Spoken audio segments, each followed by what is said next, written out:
السلام علیکم ورحمۃ اللہ وبرکاتہ.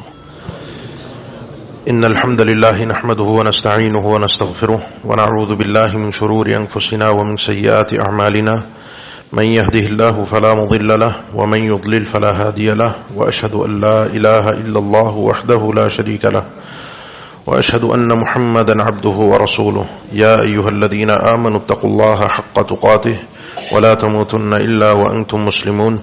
يا أيها الناس اتقوا ربكم الذي خلقكم من نفس واحدة وخلق منها زوجها وبث منهما رجالا كثيرا ونساء واتقوا الله الذي تساءلون به والأرحام إن الله كان عليكم رقيبا. يا أيها الذين آمنوا اتقوا الله وقولوا قولا سديدا يصلح لكم أعمالكم ويغفر لكم ذنوبكم ومن يطع الله ورسوله فقد فاز فوزا عظيما. أما بعد فإن أصدق الكلام كلام الله وخير الهدي هدي محمد صلى الله عليه وسلم وشر الأمور محدثاتها وكل محدثة بدعة وكل بدعة ضلالة وكل ضلالة في النار. اللهم صل على محمد وعلى آل محمد كما صليت على إبراهيم وعلى آل إبراهيم إنك حميد مجيد. اللهم بارك على محمد وعلى آل محمد كما باركت على إبراهيم وعلى آل إبراهيم إنك حميد مجيد.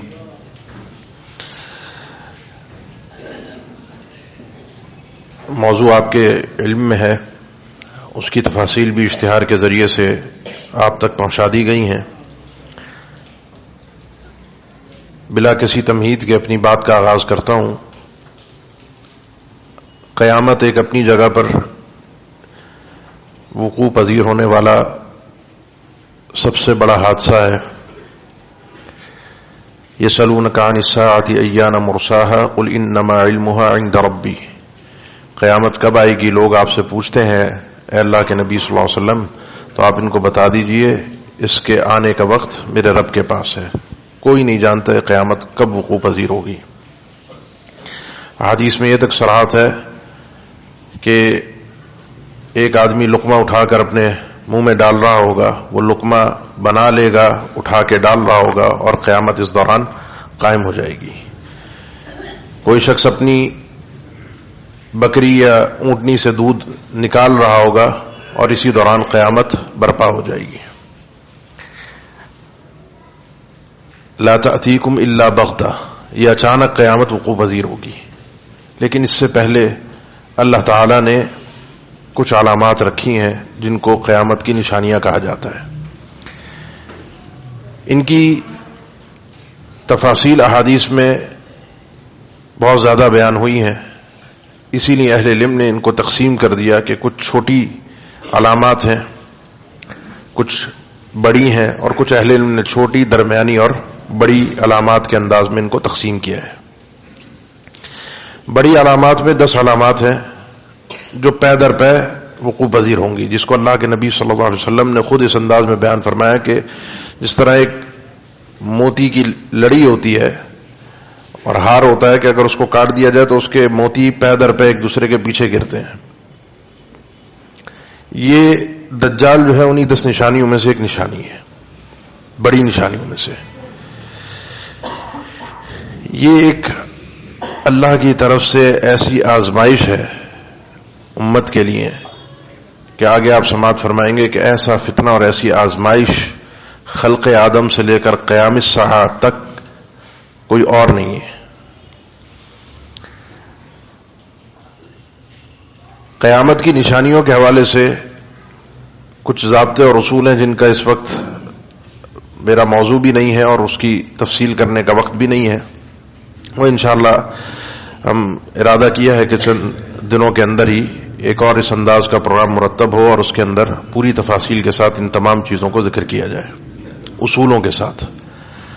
لیکن ایک بات میں ذکر کر دوں، یہ موضوع آج کے دور میں جب اس کا اعلان ہوا تو مجھے بہت سے احباب نے، ساتھیوں نے لنک بھیجنا شروع کیے، ویڈیوز بھیجنا شروع کی دجال کے حوالے سے، جو لوگوں کے تبصرے ہیں، باتیں ہیں. میں دیکھ کر حیران ہوا کہ اس پر ہر بولنے والا، ہر بات کرنے والا صرف اپنی ریٹنگ کے لیے، اپنے ویوز بڑھانے کے لیے سوشل میڈیا پر نہ جانے کہاں کہاں کی باتیں لا کر جوڑ کر مرچ مسالہ لگا کے خوبصورت سا عنوان لگا کے اور اپنا وہ سامان بیچ رہے ہیں. دکھ اس چیز کا ہے کہ یہ فتنہ انتہائی خطرناک ہے، اور لوگ اس کو استعمال کر کے نہ جانے لوگوں کو گمراہ کرنے کے لیے کیوں اپنی بے مقصد باتیں پیش کر رہے ہیں۔ تو دلچسپی اس کے اندر لوگ لیتے بھی ہیں، دلچسپی ظاہر بھی کرتے ہیں، اسی لیے لوگ اس کے اندر مرچ مسالے لگا کے بیان بھی کرتے ہیں، بیان کرنے والے۔ موضوع بڑا سادہ سا ہے، اس لیے دو باتیں شروع میں ذہن میں رکھیے کہ غیبی موضوع وہ چیزیں جو غیب سے تعلق رکھتی ہیں، جنہوں نے وقوع پذیر ہونا ہے، جو ابھی ہماری آنکھوں کے سامنے نہیں ہے، لوگوں کی اس میں ویسے ہی دلچسپی ہوتی ہے۔ کوئی چیز کسی سے انسان ویسے ہی چھپا لے تو ویسے ہی اس کو تجسس ہوتا ہے، کیا چھپایا ہے اس نے، کون سی بات ہے جو مجھے نہیں بتا رہا۔ تو اس لیے غیبی امور سے متعلق چیز ہے، بہت بڑی چیز ہے، تو ہر شخص اس میں گفتگو کرتا ہے، اور غیبیات میں انسان اپنی عقل سے بات نہیں کر سکتا، کیونکہ اس نے کوئی چیز دیکھی نہیں ہے، کوئی چیز سنی نہیں ہے، کسی چیز کو محسوس ہی نہیں کیا، حواس خمسہ کے ذریعے سے ادراک نہیں کیا، تو اس کی عقل کس نتیجے پر پہنچ کر اسے بتا سکتی ہے کہ یہ کیفیت ہوگی، الا یہ کہ اسے غیب کی طرف سے ہی خبر آئے، رب العالمین کی طرف سے ہی خبر آئے کہ اس کام کو کس طریقے سے سر انجام دیا جائے گا، یہ چیز کیسے وقوع پذیر ہوگی۔ دوسری چیز، چونکہ اس کا تعلق غیبیات سے ہے، اور یہ آپ ہمارا مسئلہ عقیدے کے اندر بھی پڑھتے ہیں، اسماء و صفات میں، یہ مسئلہ اس باب میں بھی ہے، یہ مسئلہ تقریباً ہر باب میں چلتا ہے، جو ہماری ایک علمی بحث ہوتی ہے جس کو کہتے ہیں حقیقت اور مجاز۔ حقیقت اور مجاز کا مطلب یہ ہے، اردو میں بھی ہمارے یہ طریقہ کار استعمال میں آتا ہے، یہ اسلوب ہماری اردو میں بھی ہے، انگریزی میں بھی ہے، دنیا کی ہر زبان میں ہے۔ ذو معنی جملے، اس کی ہم عام طور پہ مثال بچوں کو پڑھاتے ہوئے کہتے ہیں، شیر کی مثال دیتے ہیں، اسد کی، میں نے شیر دیکھا ہے۔ اگر کوئی یہ کہتا ہے میں نے شیر دیکھا ہے تو اس سے مراد جو ہے وہ حقیقی جانور ہے، لیکن وہ یہ کہے کہ میں نے ایک شیر دیکھا جو بہادری کے ساتھ لڑ رہا تھا، تو یہاں اشارہ ہے کہ یہ وہ شیر نہیں ہے جو جانور ہے، یہ ایک انسان ہے جس کی شجاعت اور بہادری کے لیے بطور تمثیل شیر کا لفظ استعمال کیا گیا ہے۔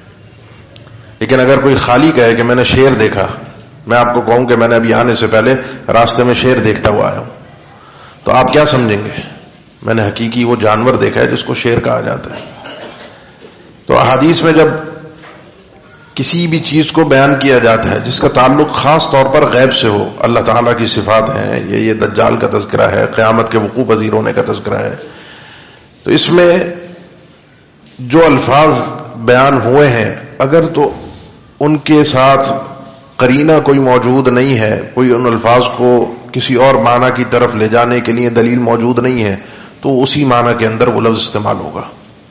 پھر میں اپنی عقل سے، اپنی سمجھ سے، اپنے تجربے سے اس میں رائے زنی نہیں کر سکتا، بالکل بھی نہیں کر سکتا، کیونکہ غیبی معاملہ ہے، حقیقت پر ہی محمول ہوگی۔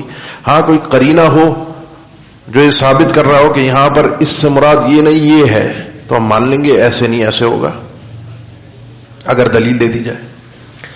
تو ان دو باتوں کو مختصراً، یہ قاعدے ہیں بڑے تفصیل سے ثابت اور سمجھانے والے، کیونکہ اس پہ بہت ساری چیزوں کا ہمارے ایمان کا، عقائد کا مدار بھی ہے، لیکن وقت نہیں ہے، ہم اپنے موضوع میں ڈائریکٹ داخل ہوتے ہیں۔ میرے موضوع کے دو جز ہیں، ایک تو ہے کہ جو احادیث میں دجال کو بیان کیا گیا ہے، جو اس کا تصور ہے، جو اس کے فتنے کی کیفیت ہے، جو اس کا آنا ہے، اور جو لوگوں کا اس سے متاثر ہونا ہے، اور پھر اس کے بعد اس کا مرنا، ہلاک ہونا، ختم ہونا، اور لوگوں کا اس فتنے سے پھر اس کے بعد محفوظ ہو جانا ہے، جو ایک چیز بیان ہوئی ہے حقیقت حال، ایک یہ موضوع ہے۔ دوسرا جز اس موضوع کے حوالے سے، ان احادیث کے حوالے سے، ان تفاصیل کے حوالے سے دو طرح کی چیزیں ہمارے سامنے آتی ہیں۔ کچھ لوگ تو بالکل سرے سے منکر ہو جاتے ہیں، وہ منکر کیوں ہوتے ہیں، ان کی وجوہات کیا ہیں، یا پھر اس میں تعویل کرتے ہیں، اس کے معنی اور مفہوم کو تبدیل کرنے کی کوشش کرتے ہیں، اس کی تفاصیل اور جزیات میں اس طریقے سے داخل ہوتے ہیں کہ جو حقائق سے احادیث میں بیان کرتا حقیقت سے بہت زیادہ دور ہوتی ہے، جو ہمارے ایمان کے لیے خطرہ ہے۔ تو اپنے موضوع پر گفتگو شروع کرتے ہیں۔ دجال کے متعلق اس کو مسیح الدجال کہا جاتا ہے، مسیح الدجال، حدیث میں الفاظ موجود ہیں، صحیح مسلم کی بھی ہے، مسند احمد کی بھی ہے۔ اللہ کے نبی صلی اللہ علیہ وسلم جب پناہ مانگتے تھے اپنی نماز میں 4 چیزوں سے، وَأَعُوذُ بِكَ مِن فِتْنَةِ الْمَسِيحِ الدَّجَّالِ، مسیح الدجال. اس کو بھی مسیح الدجال کہا جاتا ہے اور عیسیٰ علیہ السلام کو بھی المسیح کہا گیا ہے.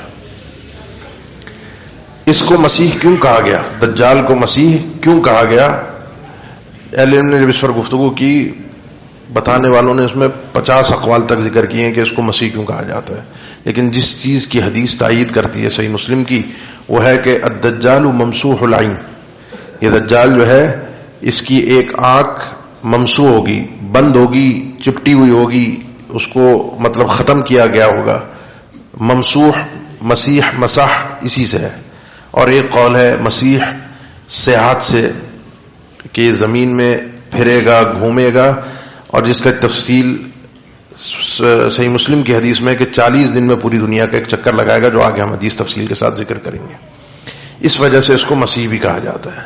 یہ مردوں کو بھی زندہ کرے گا, شاید اس وجہ سے بھی اس کو مسیح کہا گیا. اہل علم کے مختلف اقوال ہیں. بہرحال اب یہ دجال اس کا لقب, اس کا نام پڑ گیا ہے. لقب تھا جو کہ ایک نام کی شکل اختیار کر گیا ہے, کیونکہ دجال مبالغے کا صیغہ ہے دجل سے, اور دجل کہتے ہیں کسی چیز کو خلط اور ملتبس ایسے کر دینا کہ یہ پانی ہے, اس پانی کے اندر اگر میں ملاوٹ کر دوں یا دودھ میں پانی میں شامل کر دوں تو اب آپ کو سمجھ میں نہیں آئے گا کہ کون سا قطرہ دودھ کا ہے اور کون سا قطرہ پانی کا ہے. اس کو دجل کہتے ہیں.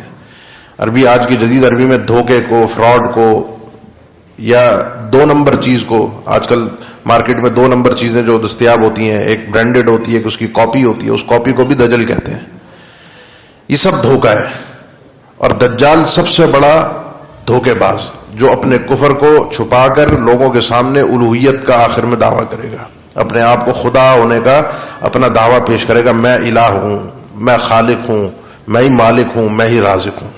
اور بہت بڑا فتنہ ہوگا, یہ بہت بڑا فتنہ ہوگا. اب اس میں ایک حدیث پیش ہوتی ہے جس سے اس کا آغاز ہوتا ہے مسئلے کا.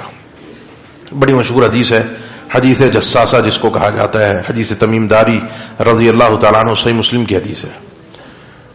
آپ صلی اللہ علیہ وسلم نے نماز پڑھی, فجر کی نماز پڑھانے کے بعد آپ ممبر پر بیٹھے, آپ نے لوگوں سے گفتگو شروع کی اور فرمایا کہ خوشی کا اظہار کرتے ہوئے, کیونکہ آپ کی نبوت کی صداقت میں آپ نے بات پیش کی, فرمایا تمیم داری ہے رضی اللہ تعالیٰ عنہ, یہ ہمارے ساتھی ہیں, پہلے عیسائی تھے, اور اپنے اس دور کا واقعہ نقل کرتے ہیں کہ اس سفر میں تھے, ان کے ساتھ 30 لوگ اور بھی تھے, اور یہ پانی میں بھٹک گئے, سمندر کے اوپر سفر کر رہے تھے اور اس میں بھٹک گئے. 1 مہینے تک یہ پانی میں بھٹکے رہے, موجوں کے اندر, کہاں کی کہاں موجیں ان کو لے گئی, ان کو سمجھ میں نہیں آیا 1 مہینے تک.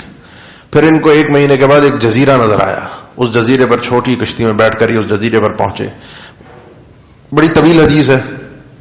جزیرے پر پہنچنے کے بعد وہاں ان کو ایک عجیب جانور نظر آیا جس کے پورے وجود پر بال ہی بال تھے.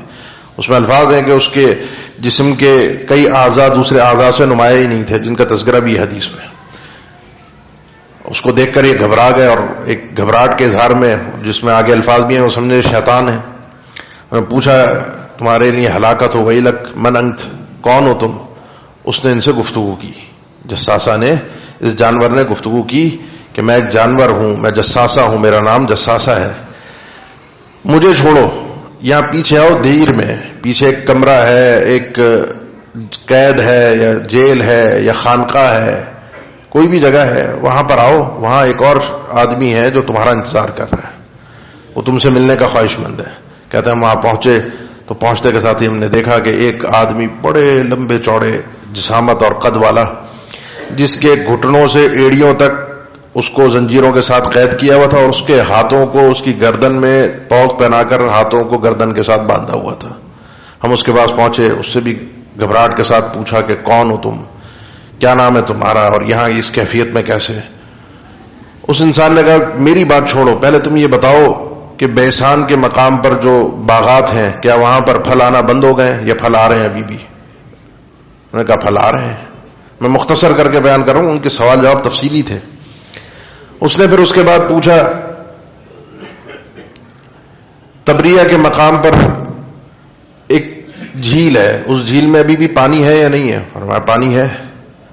اس نے ایک نہر کے متعلق پوچھا, اس نہر میں پانی آتا ہے؟ لوگوں نے کہا بالکل اس نہر میں پانی بھی موجود ہے, لوگ سیراب بھی کر رہے ہیں اپنی زمینوں کو. کہا ایک وقت آئے گا یہاں کے باغات کا پھل بھی ختم ہو جائے گا, یہ جھیل بھی خشک ہوگی اور یہ نہر بھی خشک ہوگی.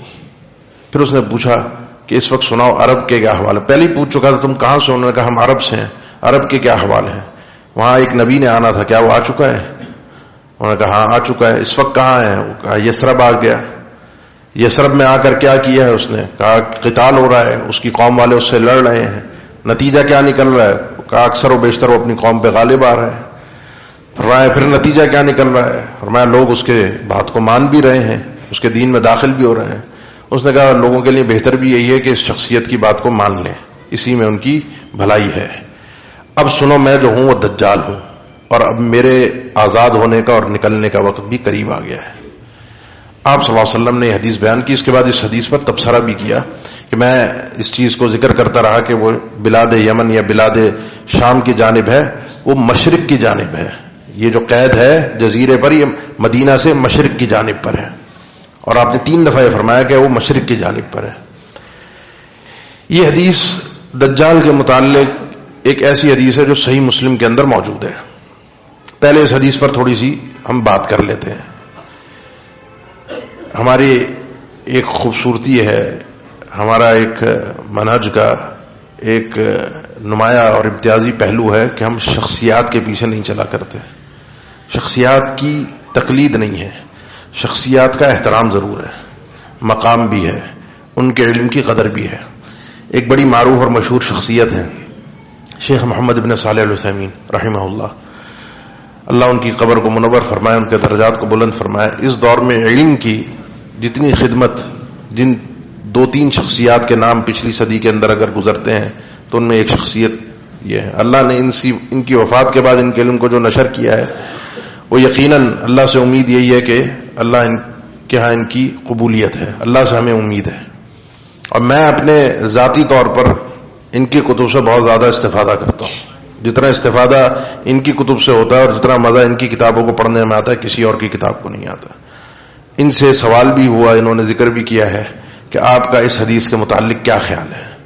میں نے کہا مجھے یہ حدیث ہضم نہیں ہوتی، یہ حدیث قبولیت کے درجے پر میرے نزدیک پہنچتی نہیں ہے. کیوں نہیں پہنچتی؟ انہوں نے اپنے 3 استدلالات ذکر کیے. ایک تو انہوں نے کہا جو بخاری کی حدیث ہے انہ علی رأس 100 سنۃ لا يبقى على وجه الارض على ما هو عليه اليوم احد. آج جو زمین پر لوگ موجود ہیں، 100 سال گزرنے کے بعد، 1 صدی گزرنے کے بعد ان میں سے کوئی بھی زمین پر موجود نہیں ہوگا. تو اگر یہ موجود ہے اس وقت دجال، جس وقت تمیم داری نے دیکھا تھا رضی اللہ تعالیٰ عنہ، تو اس کے 100 سال بعد اس کو زندہ نہیں ہونا چاہیے. اس کا مطلب یہ ہے کہ یہ حدیث صحیح بخاری کی حدیث کے ساتھ ٹکراؤ ہے اس کا. نمبر 1. نمبر 2، احادیث میں جو دجال کا حلیہ بیان ہوا ہے، صحیح حدیث میں بخاری مسلم کی، اس میں اس کا قد چھوٹا بیان ہوا ہے اور رنگت اس کی سرخ بیان ہوئی ہے، جبکہ حدیث تمیم داری کے اندر اس کے وجود کو لمبا چوڑا اور جسم کو بھاری بھرکم بتایا گیا ہے. یہ ایک تعارض ہے. تو اس لیے یہ حدیث مجھے لگتا ہے انہوں نے حدیث کا حدیث ہوتے ہوئے انکار نہیں کیا. بات کو ذرا سمجھیے گا، انکار حدیث ایک الگ چیز ہے. انہوں نے کہا مجھے یہ بات سمجھ میں آتی ہے کہ اللہ کے نبی صلی اللہ علیہ وسلم کا فرمان شاید نہیں ہے. اللہ کے نبی صلی اللہ علیہ وسلم کا فرمان شاید نہیں ہے، یعنی فرمان ہوتا تو ہمیں یقیناً قبول ہوتا. اور کہا کہ اس کی جو متن کے اندر نکارت ہے، جو تعبیر ہے، جو اسلوب ہے، وہ مجھے سمجھ میں نہیں آ رہا. یہ ان کی بات ہے. ان سے پوچھا یہ بات اور کس نے کہی ہے؟ انہوں نے کہا یہ شیخ محمد رشید رضا بڑے علماء میں سے گزرے ہیں، یہ بھی پہلے کے یعنی دور حاضر کے قریبی ان کی وفات ہے. ان کی تفسیر بھی ہے. انہوں نے کہا اپنی تفسیر میں انہوں نے اس حدیث پر خاص طور پر رد کیا ہے. پھر ان سے پوچھا گیا کہ چلیں 2 ہو گئے. ائمہ سلف میں کوئی ہیں ایسے علماء محدثین میں جو بدبخت ہوتے ہیں، شواذ جو ہوتے ہیں، ان کا مسئلہ اور ہے، یعنی جو اہل السنہ میں سے ہوں ان میں سے کوئی ہیں جنہوں نے اس حدیث کو رد کیا ہو؟ انہوں نے فرمایا مجھے نہیں پتا کہ متقدمین میں سے کوئی ہوں جنہوں نے اس حدیث کو رد کیا ہو. اب 2 باتیں ہیں، ایک ہے حدیث کی سند اور ایک ہے متن. حدیث کی سند پر اگر بات کی جائے تو یہ حدیث صحیح مسلم کی ہے.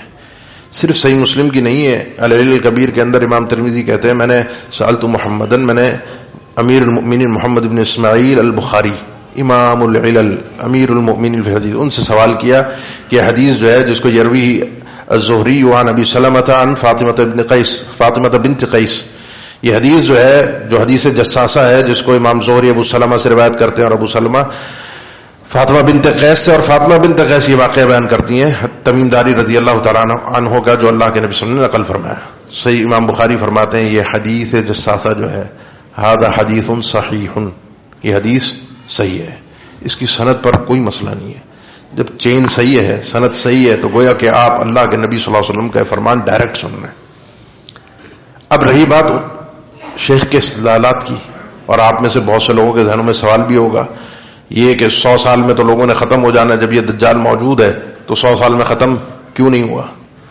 اس کا سیدھا سا جواب ہے جو اہل علم ذکر کرتے آئے ہیں کہ ما من عام الا وقد خصص. جتنے عمومات اگر آپ کو شریعت میں ملے تو کوئی چند ہوتے ہیں جو گنتی کے اہل اصول ذکر کرتے ہیں. گنتی کے چند عموم جرنل چیزیں ایسی ہوتی ہیں جو جرنل ہی رہ گئیں، جو جرنل ہی رہ گئیں. ان اللہ بکل شیء علیم، یہ جرنل ہی رہ گیا، یہ جرنل ہے. لیکن کوئی بھی عموم ایسا نہیں ہے جس کی تخصیص نہ ہوئی ہو. کوئی بھی عموم ایسا نہیں ہے مگر آپ کو اس کی کہیں نہ کہیں تخصیص مل جائے گی. کچھ افراد کو باہر، کچھ چیزوں کو باہر کر دیا جاتا ہے کہ یہ اس حکم سے مستثنا ہے. مثال کے طور پہ آپ کو ہمیں ہر مہینے 3 روزے رکھنے کی تعلیم ہے جن کو ایام بیز کہا جاتا ہے، 13، 14 اور 15. ذی الحج میں 13 اور 14، 15، 13 کو ایام تشریق تخصیص آ گئی. اب آپ اس 13 کا روزہ نہیں رکھیں گے. عام تھا نا 13، 14 اور 15، لیکن منع آ گیا. اسی طریقے سے آپ کے اور میرے لیے اللہ کے نبی صلی اللہ علیہ وسلم کا فرمان ہے، مسلم کی حدیث ہے، ایام تشریق ایام اکلین و شربن، کھانے پینے کے دن ہم نے روزہ نہیں رکھنا. سیدہ عائشہ فرماتی ہیں رضی اللہ تعالیٰ عنہ، وہ جس شخص کے لیے مسئلہ ہے کہ اس کے پاس متمتع ہو اور قربانی موجود نہ ہو تو وہ حج کے دوران جو ہے وہ 3 روزے رکھے گا. وسبعۃ اذا رجعتم، قرآن کا حکم ہے. اب اگر وہ حج سے پہلے روزے نہ رکھ سکا 3، تو وہ کہتی ہیں 3 روزے یہ ایام تشریق میں رکھے گا. وہ آپ کو اور مجھے تعلیم ہے روزہ رکھنے کی ایام عرفہ میں، یوم عرفہ میں اور آپ روزہ رکھیں، اس کی فضیلت عمومی بیان ہوئی ہے. حاجی نہیں رکھے گا، حج کرنے والا ہے، روزہ تخصیص آ گئی، سب نے رکھنا ہے، اس نے نہیں رکھنا. بہت ساری چیزیں ہیں. صحابی نے قربانی کر لی، آپ صلی اللہ علیہ وسلم فرمایا وقت سے پہلے کر لی. اس نے کہا اب کوئی قربانی نہیں ہے وقت پر کرنے کے لیے، ایک 6 مہینے کا جو ہے وہ دمبا ہے، فرمایا کر لو، ٹھیک ہے تمہاری طرف سے ہے، اب نہیں ہوگی کسی سے. یہ تخصیصات احادیث میں کئی موجود ہوتی ہیں، اس کی سینکڑوں مثالیں ہیں. یہ وقت نہیں ہے کہ میں آپ کو تخصیص ذکر کروں.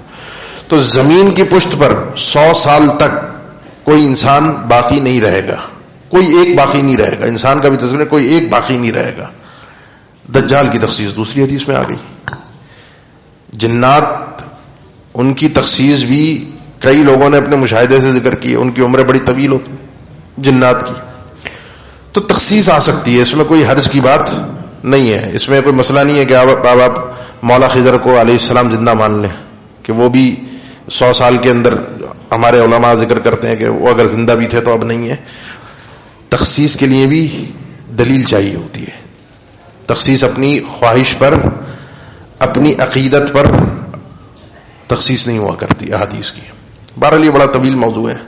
آگے جو انہوں نے اختلافات ذکر کیے ہیں احادیث کے ساتھ، شیخ البانی رحمہ اللہ نے کہا یہ حدیث سندن بھی درست ہے اور متنن بھی درست ہے. ابھی جب انہوں نے دیکھا ہے تمیم داری نے رضی اللہ تعالیٰ عنہ اس کو جس کیفیت میں دجال کو، وہ اس کی اس وقت کی کیفیت تھی. جس وقت وہ لوگوں کے سامنے نکل کر آئے گا اور اپنے فتنے کا ظہور کرے گا، اس کی کیفیت کا بیان دیگر صحیح بخاری مسلم کی حدیث کے اندر موجود ہے. اس لیے پریشان ہونے کی ضرورت نہیں ہے. یہ حدیث اپنی جگہ پر سندن و متن بالکل درست ہے. یہ دجال موجود ہے، دجال موجود ہے کیونکہ کسی اور حدیث میں صراحت نہیں ہے کہ یہ پیدا ہوگا. کسی بھی اور صحیح حدیث میں صراحت نہیں ہے کہ یہ مستقبل میں پیدا ہوگا. یہ ہے کہ یہ نکلے گا، یخرج، اس کا خروج ہوگا. اب اس کا خروج جو ہوگا وہ بالکل آخری زمانے میں ہوگا، بالکل آخری زمانے میں ہوگا. یعنی اس کا یہ معنی نہیں ہے کہ آخری زمانے سے مرادی ہم مطمئن ہیں ابھی تو قیامت آنے میں پتہ نہیں 200-400 سال باقی ہیں، ابھی تو چھوٹی چھوٹی قیامت کی نشانیاں ہیں. ایسا مسئلہ نہیں ہے. آپ صلی اللہ علیہ وسلم نے فرمایا کہ ان یخرج وانا فیکم فانا حجیج دونکم، اگر یہ دجال نکل آئے اور میں موجود رہا، میں موجود ہوا، میں زندہ ہوا، تو پھر تو بے فکر ہو، میں اس سے تمہیں بچا لوں گا، نمٹ لوں گا، پیچھے کر دوں گا، تمہارے سامنے آ کر میں کھڑا ہو جاؤں گا دجال کے اور تمہارے بیچ میں. لیکن اگر وہ نکلا ولست فیکم، اور میں زندہ نہیں ہوں، میں موجود نہیں ہوں، فکل امرئ حجیج نفسی، پھر ہر شخص اپنا دفاع خود کرے، خود جا کے نپٹے دجال سے. واللہ خلیفتی، اور اللہ ہی نگران ہے، نگہبان ہے، حفاظت کرنے والا ہے ہر مسلمان کی. تو یہ کسی بھی وقت آ سکتا ہے. آخری وقت میں آنے کا معنی نہیں ہے کہ وہ آئے گا بعد میں آئے گا ہم مطمئن ہو جائیں، نہیں، ہم بچے ہوئے ہیں، ہم آج کے 2023 والے اور آگے اگر ہم 30 35 40 2050 تک ہمیں کہے کہ ہم نکل جائیں گے، فارغ ہو جائیں گے، مر جائیں گے، تو ہم تو دجال سے بچ جائیں گے. جنہوں نے آنا ہے، جو نسل نپٹے گی وہ جانے اور دجال جانے. ایسا نہیں ہے. ہمیں بھی اپنی حفاظت کرنے کی، ڈرنے کی ضرورت ہے، اپنے ایمان کی حفاظت کی ضرورت ہے، کیونکہ انتہائی خطرناک فتنہ ہے. آگے ہم تفصیل میں ذکر کرتے ہیں اس کو. یہ نکلے گا کہاں سے؟ اس کے بارے میں 3 روایات صراحت کے ساتھ موجود ہیں. مشرق سے نکلے گا، خراسان سے نکلے گا، صحیح مسلم میں ہے، ابن ماجہ میں ہے، مسند احمد میں ہے. یہودیت اصفہان علاقے میں یہودیہ نامی بستی ہے، صحیح مسلم کی حدیث ہے، وہاں سے نکلے گا. بعض روایات میں اس کا عراق اور شام کے درمیان سے نکلنے کا تذکرہ ہے. علم نے کہا کوئی ایسی اختلافی، خراسان، اصفہان، مشرق، یہودیت کے اصفہان، یہ سب ایک ہی جہات ہیں. اصفہان خراسان کی جہت ہے. خراسان یہ آج کل آپ کا جو ایران کا حصہ ہے اور کچھ افغانستان کی پٹی لگتی ہے، کچھ شاید بلوچستان بھی کہتے ہیں اس کے اندر، یہ پورا اس دور میں اس کو خراسان کہا جاتا تھا. تو اس علاقے میں یہودیہ نامی بستی ہے، وہاں سے یہ نکلے گا. یہ مشرق کی جہت ہو گئی. وہاں سے اس کے فتنے کا خروج ہوگا. اصل اس کا جو نکل کے یہاں پہنچنا ہے وہ شاید عراق اور شام سے ہو، لیکن یخرج الدجال من یہودیت اصفہان، اور یہیں سے اس کے ساتھ 70,000 یہودی ہوں گے. علیہم الطیالسہ یا التیجان، دونوں الفاظ روایات کے اندر موجود ہیں. وہ خاص قسم کی ٹوپی، موٹی سی لمبی سی نگوں والی، وہ ان کے سروں کے اوپر ہوگی. 70,000 یہودی اس کے ساتھ ہوں گے جو اس کے انتظار میں ہیں. یہاں سے اس کے فتنے کا آغاز ہوگا، یہاں سے نکلے گا. پھر صحیح مسلم کی حدیث ہے، یہ جو نکلے گا تو یہ 40 دن میں پوری زمین کا چکر لگائے گا. اور پہلا اس کا دن ہوگا یوم کسنۃ و یوم کشہر و یوم کجمعۃ. پہلا دن ہوگا جیسے تمہارا پورا 1 سال ہوتا ہے. دوسرا دن ایسا ہوگا جیسے تمہارا 1 مہینہ ہوتا ہے. تیسرا دن ایسا ہوگا جیسے تمہارا 1 ہفتہ ہوتا ہے. باقی اس کے جو دن بچیں گے 37 دن، وہ تمہارے باقی عام دنوں کی طرح اس کے 37 دن ہوں گے. یعنی 1 سال اور 2 مہینے اور کچھ دن آپ اوپر حساب کر کے بنا لیجئے، تو یہ اس کے زمین میں رہنے کی مدت ہوگی ٹوٹل فتنہ پھیلانے کی. فتنہ کیا ہوگا؟ فتنہ انتہائی خطرناک ہوگا. یہ حقیقت میں قاضی عیاض رحمہ اللہ لکھتے ہیں، صحیح مسلم امام نووی نے ان سے نقل کیا ہے، حقیقت میں ایک انسان ہے، ایک وجود ہے، اس کا عبد ہے، بندہ ہے. عبد کے الفاظ ہے، بندہ ہے. اس کا وجود ہے، اس کا جسم ہے. اللہ تعالیٰ نے اس کو خرق عادت چیزوں پر قوت عطا کی ہے، کچھ ایسے کام کرنے کی اس کو صلاحیت دی ہے جو اللہ کے علاوہ ایسے کوئی نہیں کر سکتا. صحیح مسلم کی حدیث ہے معہ جنت و نار، اس کے ساتھ جنت بھی ہوگی اور جہنم بھی ہوگی. فنار ہو جنت و جنت و نار، اس کے ساتھ جو نار ہوگی، آگ جو ہوگی، وہ حقیقت میں جنت ہے. جو اس میں کود گیا، جس کو تکلیف میں عذاب میں مبتلا، کیونکہ خدا بن کے پیش ہوگا، یہ جہنم ہے، یہ جنت ہے. جو میری مان رہا ہے میری جنت میں جائے گا، جو میرے مخالف ہے وہ میری جہنم میں جائے گا. جو اس کی مخالفت کر کے جہنم میں گیا، فرمایا وہ حقیقت میں جنت میں گیا. اور جو اس کی مان کر اس کی جنت میں گیا، وہ جنت نہیں، وہ آگے پیچھے جہنم ہے. اپنے ساتھ خزانے لے کر چلے گا.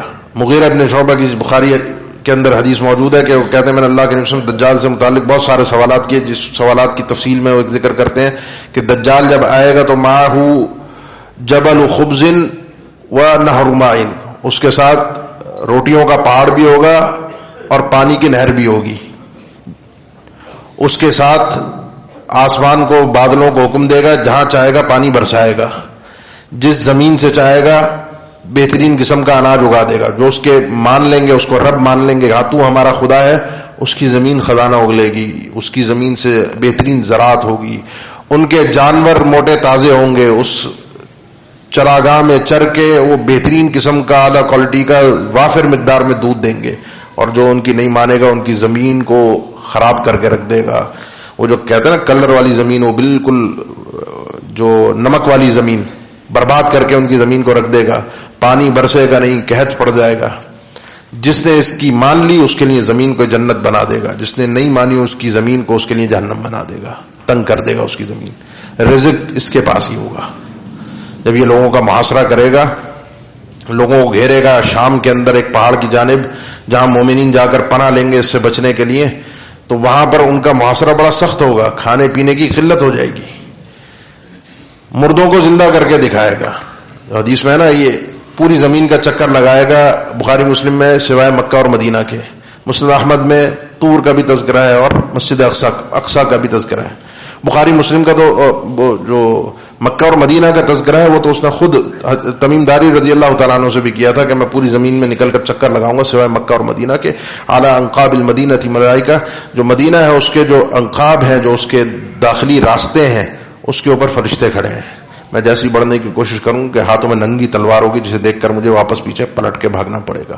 مدینہ کے باہر اس کا پڑاؤ ڈلے گا، رکے گا وہ وہاں پر، اور اس وقت اللہ کے نبی صلی اللہ علیہ وسلم کو فرمان ہے، بخاری کی حدیث ہے، مدینہ 3 جھٹکے دے گا، اس کے اندر جھٹکے پیدا ہوں گے مدینہ کے اندر. فیخرج اللہ کل کافر و منافق، مدینہ سے ہر منافق اور کافر کو نکال کر اللہ تعالیٰ مدینہ سے باہر پھینک دے گا، اور وہ اس کے پاس پہنچیں گے. یہاں سے ایک مومن بھی نکلے گا، مومن اس کے پاس جائے گا. اشہد انک الدجال الذی حدثنا رسول اللہ صلی اللہ علیہ وسلم حدیثا. اس کی شکل دیکھے گا، اس کی شکل دیکھ کر کہے گا مجھے پورا یقین ہے تو وہی دجال ہے جس کے متعلق ہمیں اللہ کے نبی صلی اللہ علیہ وسلم نے بیان فرمایا تھا. کیسے؟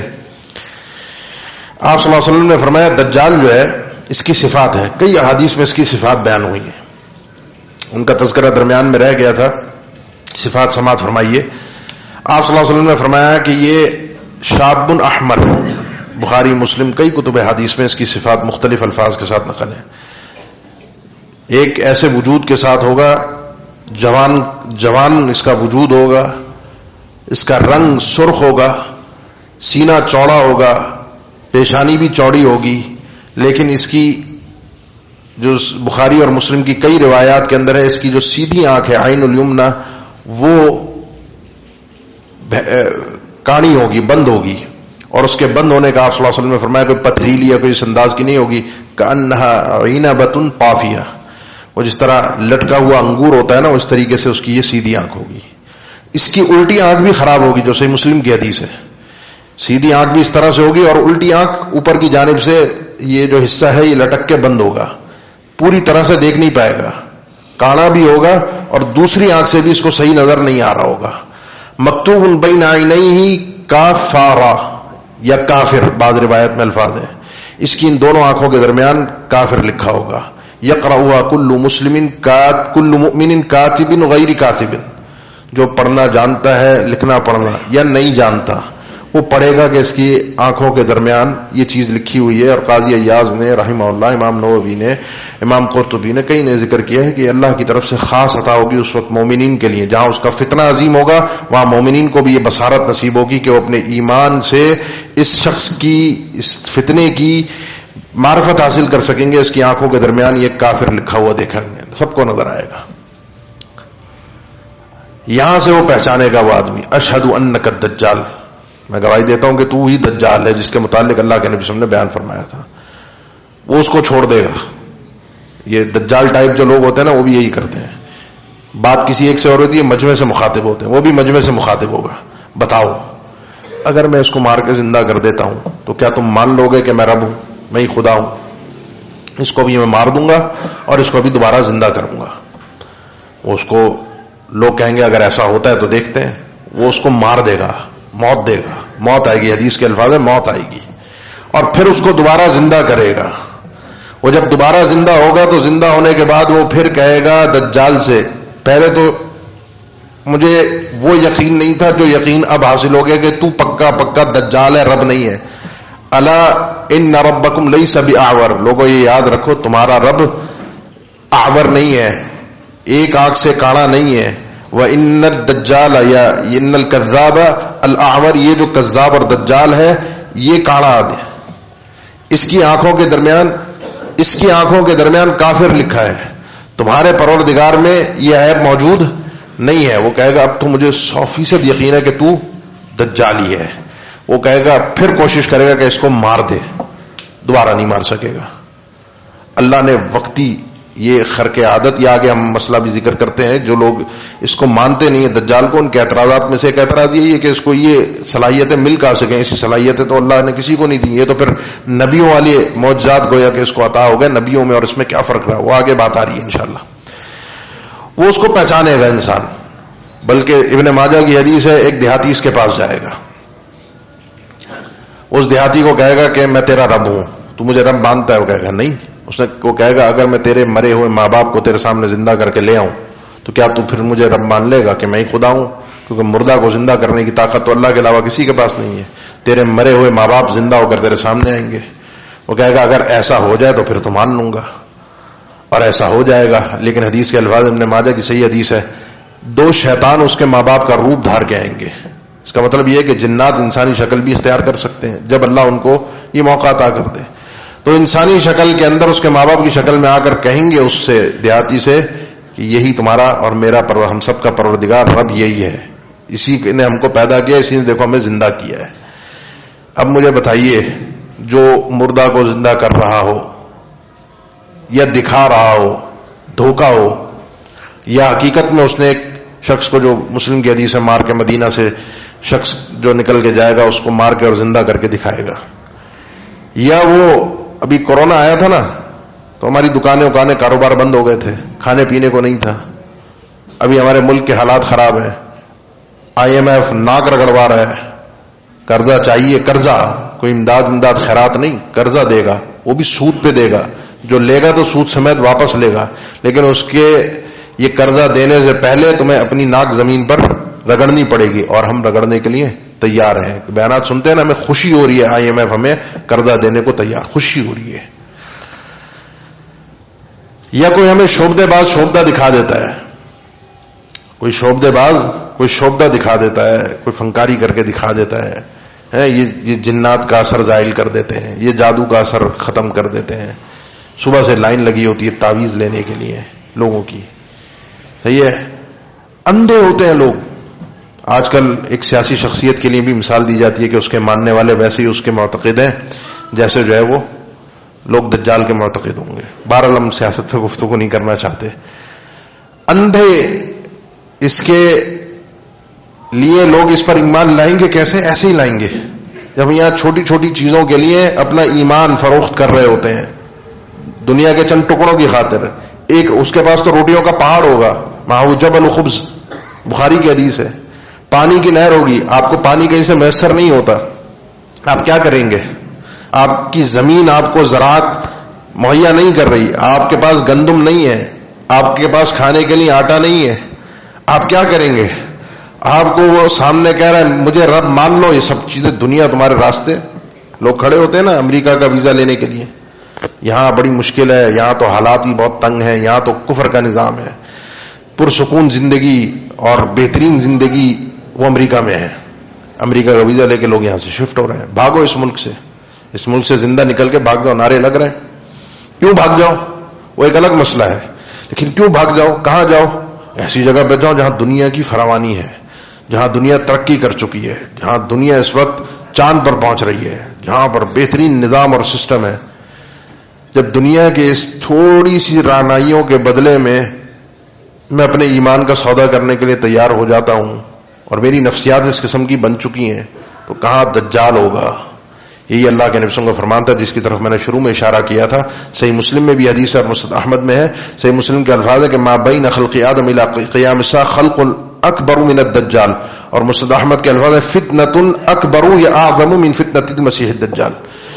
آدم سے لے کر علیہ السلام قیامت تک کوئی نہ مخلوق ابلیس دجال جیسی آئی ہے اس سے بڑھ کر، اور نہ کسی کا فتنہ اس دجال جیسے فتنے کی طرح ہوگا. امریکہ کا فتنہ، یہ آزمائشیں، یہ کورونا، یہ چیزیں، یہ معاملات، یہ سب چیزیں بہت چھوٹی ہیں، ابھی کچھ نہیں ہے. دجال کا فتنہ جو ہوگا وہ بہت بڑا فتنہ ہوگا، بہت بڑا فتنہ ہوگا، بہت بڑا فتنہ ہوگا. اس کے پیروکار کون ہوں گے؟ جب یہ نکلے گا اس کیفیت کے ساتھ، اس شان و شوکت کے ساتھ جس کو دیکھ کر دنیا اس سے متاثر ہوگی، اس کے پیروکاروں میں 70,000 یہودی ہوں گے، جو آپ نے حدیث سماعت فرمائی تھی صحیح مسلم کی. 70,000 یہودی. اصفہان یہ اس وقت ایران کا علاقہ موجود ہے اور وہاں پر بکثرت یہودی موجود ہیں. یہ نہ سمجھیں کہ وہ وہاں پر یہودی نہیں ہے، یہودی آ کر بسیں گے. اسرائیل کے بعد دنیا کے اندر جس ملک میں سب سے زیادہ یہودی ہیں وہ ایران ہے. کسی کو شک ہو، میں نے بھی جب اطلاعات سنی مجھے شک ہوا، میں نے گوگل پہ چیک کیا، ان کی پارلیمنٹ میں ان کے لیے خصوصی نشستیں موجود ہیں یہودیوں کے لیے. اور ہمارے جو کچھ احباب تھے، دوست ہیں وہاں پڑھتے ہوئے سعودیہ میں، وہ ایران سے تھے. شیخ عبد الغفور بلوچی وہاں پر ایران سے، شیخ پرانے وہاں مدینہ کے ہی پڑے ہوئے اور وہیں پھر رہتے ہیں. وہاں سنیوں کو زندہ نہیں رہنے دیا جاتا، ان کی کوئی مسجد تک موجود نہیں ہے، لیکن یہودی پارلیمنٹ کے اندر موجود ہیں. اور یہودیوں کے لیے باقاعدہ سب سے زیادہ یہودی اسرائیل کے بعد ایران کے اندر موجود ہیں، جو اس کے پیروکار ہوں گے، مخصوص ٹوپیوں کے ساتھ اس کے پیچھے پیچھے نکلیں گے. اور یہ جو ہمارا ایک پوائنٹ تھا نا کہ دیگر مذاہب میں اس کا تصور، وہ یہودیوں کے ہاں اس کا تصور خاص طور پر موجود ہے. ایک بخاری کی حدیث ہے جس کو آپ صلی اللہ علیہ وسلم نے بیان فرمایا کہ لا تقوم الساعة حتى تقتتل فئتان قتال عظیم، کہ اس طرح او کما قال صلی اللہ علیہ وسلم، جس کو ملحمۃ الکبریٰ سے بھی احادیث میں تعبیر کیا گیا. قیامت اس وقت تک قائم نہیں ہوگی جب تک ایک بہت بڑی جنگ نہ ہو، بہت بڑی جنگ ہوگی، جس کو وہ بھی آرماگیڈن سے تعبیر کرتے ہیں یہودی. اور ان کے مذہب میں اس کا تصور موجود ہے. مسیح الدجال کا تصور بھی موجود ہے. وہ حقیقت میں جو تصور تھا وہ مسیح عیسیٰ ابن مریم کا تھا، جو تبدیل ہو کر مسیح الدجال کا بن گیا. اور وہ اس کے حقیقت میں پیروکار بھی ہوں گے. وہ انتظار کر رہے ہیں کہ ایک آئے گی شخصیت جس کے ہم پیروکار ہوں گے اور جس کے ساتھ مل کر ہم اس دنیا کو فتح کریں گے، عیسائیوں کو اور مسلمانوں کو قتل کر کے اپنے آپ کو غالب کریں گے. یہ اس کے ساتھ اس کے پیروکار بن کے نکلیں گے. اس کے ساتھ اور کون ہوں گے؟ مسند احمد کی حدیث ہے، صحیح حدیث ہے. ایک آدمی جب پتہ چلے گا کہ دجال آ گیا ہے، اپنے گھر آئے گا، اپنی ماں، بہن، بیٹی، جتنی خواتین ہوں گی ان کو رسیوں سے باندھے گا کہ نکل کر اس کے پاس نہ جائیں. اس کے حدیث سے پتہ چلتا ہے اس کے پیروکاروں میں زیادہ تر خواتین بھی ہوں گی. خواتین کیوں ہوں گی؟ خواتین کو اعتراض ہو سکتا ہے خواتین ہی کیوں ہوں گی. اگر آپ کو اس کا جواب جاننا ہو تو کہیں یہ خانقاہیں ہوتی ہیں نا جہاں پہ تعویذ بٹ رہے ہوتے ہیں، وہ دم کرنے والے تعویذ دے کر وہ شوہر کو اپنے قبضے میں کرنا ہو، اولاد لینی ہو، رزق کرنا ہو، ساس پہ کرانا ہو، بہو پہ کرانا ہو، خاندان کے فلانے گھر پہ کرانا ہو، تو وہ صبح صبح وہاں پر لائن اگر آپ جا کر دیکھیں. مجھے ایک مسجد کا، ہماری اہل حدیث مسجد کا کسی نے بتایا، وہ نیو کراچی میں، وہاں انہوں نے کچھ دم کا سلسلہ آغاز کیا. کوئی ہفتے میں ایک دن رکھا تھا. ہمارے ایک شیخ ہیں وہ درس دینے، دم کرنے کے لیے، انہوں نے کہا چلو یہیں لوگوں کو کر دیا کریں. وہ 2-3 ہفتے بعد ان کو بند کرنا پڑا. 2-3 ہفتے کے اندر اندر خبر پھیلی، صبح سے لے کر شام کو دم شروع ہونا ہے. صبح سے آ کے خواتین مسجد کے دروازے پر بیٹھی ہیں. صبح سے خواتین آ کے دروازے پر مسجد کی بیٹھی ہیں. خواتین کیوں پیروکار ہوں گی؟ یہی وجہ ہے. جب یہ خرق عادت چیزیں دکھائی جاتی ہیں نا، پلٹایا، خراب اور ایک دم معاملات گھما دیے اور چینج کر دیا معاملے کو، یہ ایمان کی کمزوری ہے. اس لیے ایمان کی مضبوطی ضروری ہے. اور ابن ماجہ یا غالباً مسند احمد کی حدیث ہے کہ اس کے پیچھے چلنے والی اقوام جو ہوں گی، کان وجوہہم المجان المطرقہ، ان کے چپٹے منہ والے ہوں گے. چپٹے منہ والے جس کو اہل علم نے اس دور میں ذکر کیا ہے، پرانے ذکر کیا اتراک کے حوالے سے، جو کہ یہ چائنا وائنا آپ سمجھ لیجئے، اس طرح کے لوگ جن کی شکلیں چپٹی ہیں، یہ اس کے ساتھ ہوں گے جو اس کے اوپر ایمان لانے والے ہوں گے. پکے سچے مومن وہ اس کے اوپر ایمان نہیں لائیں گے. وہ اس کی آنکھوں کے درمیان کاف فارہ پڑھیں گے.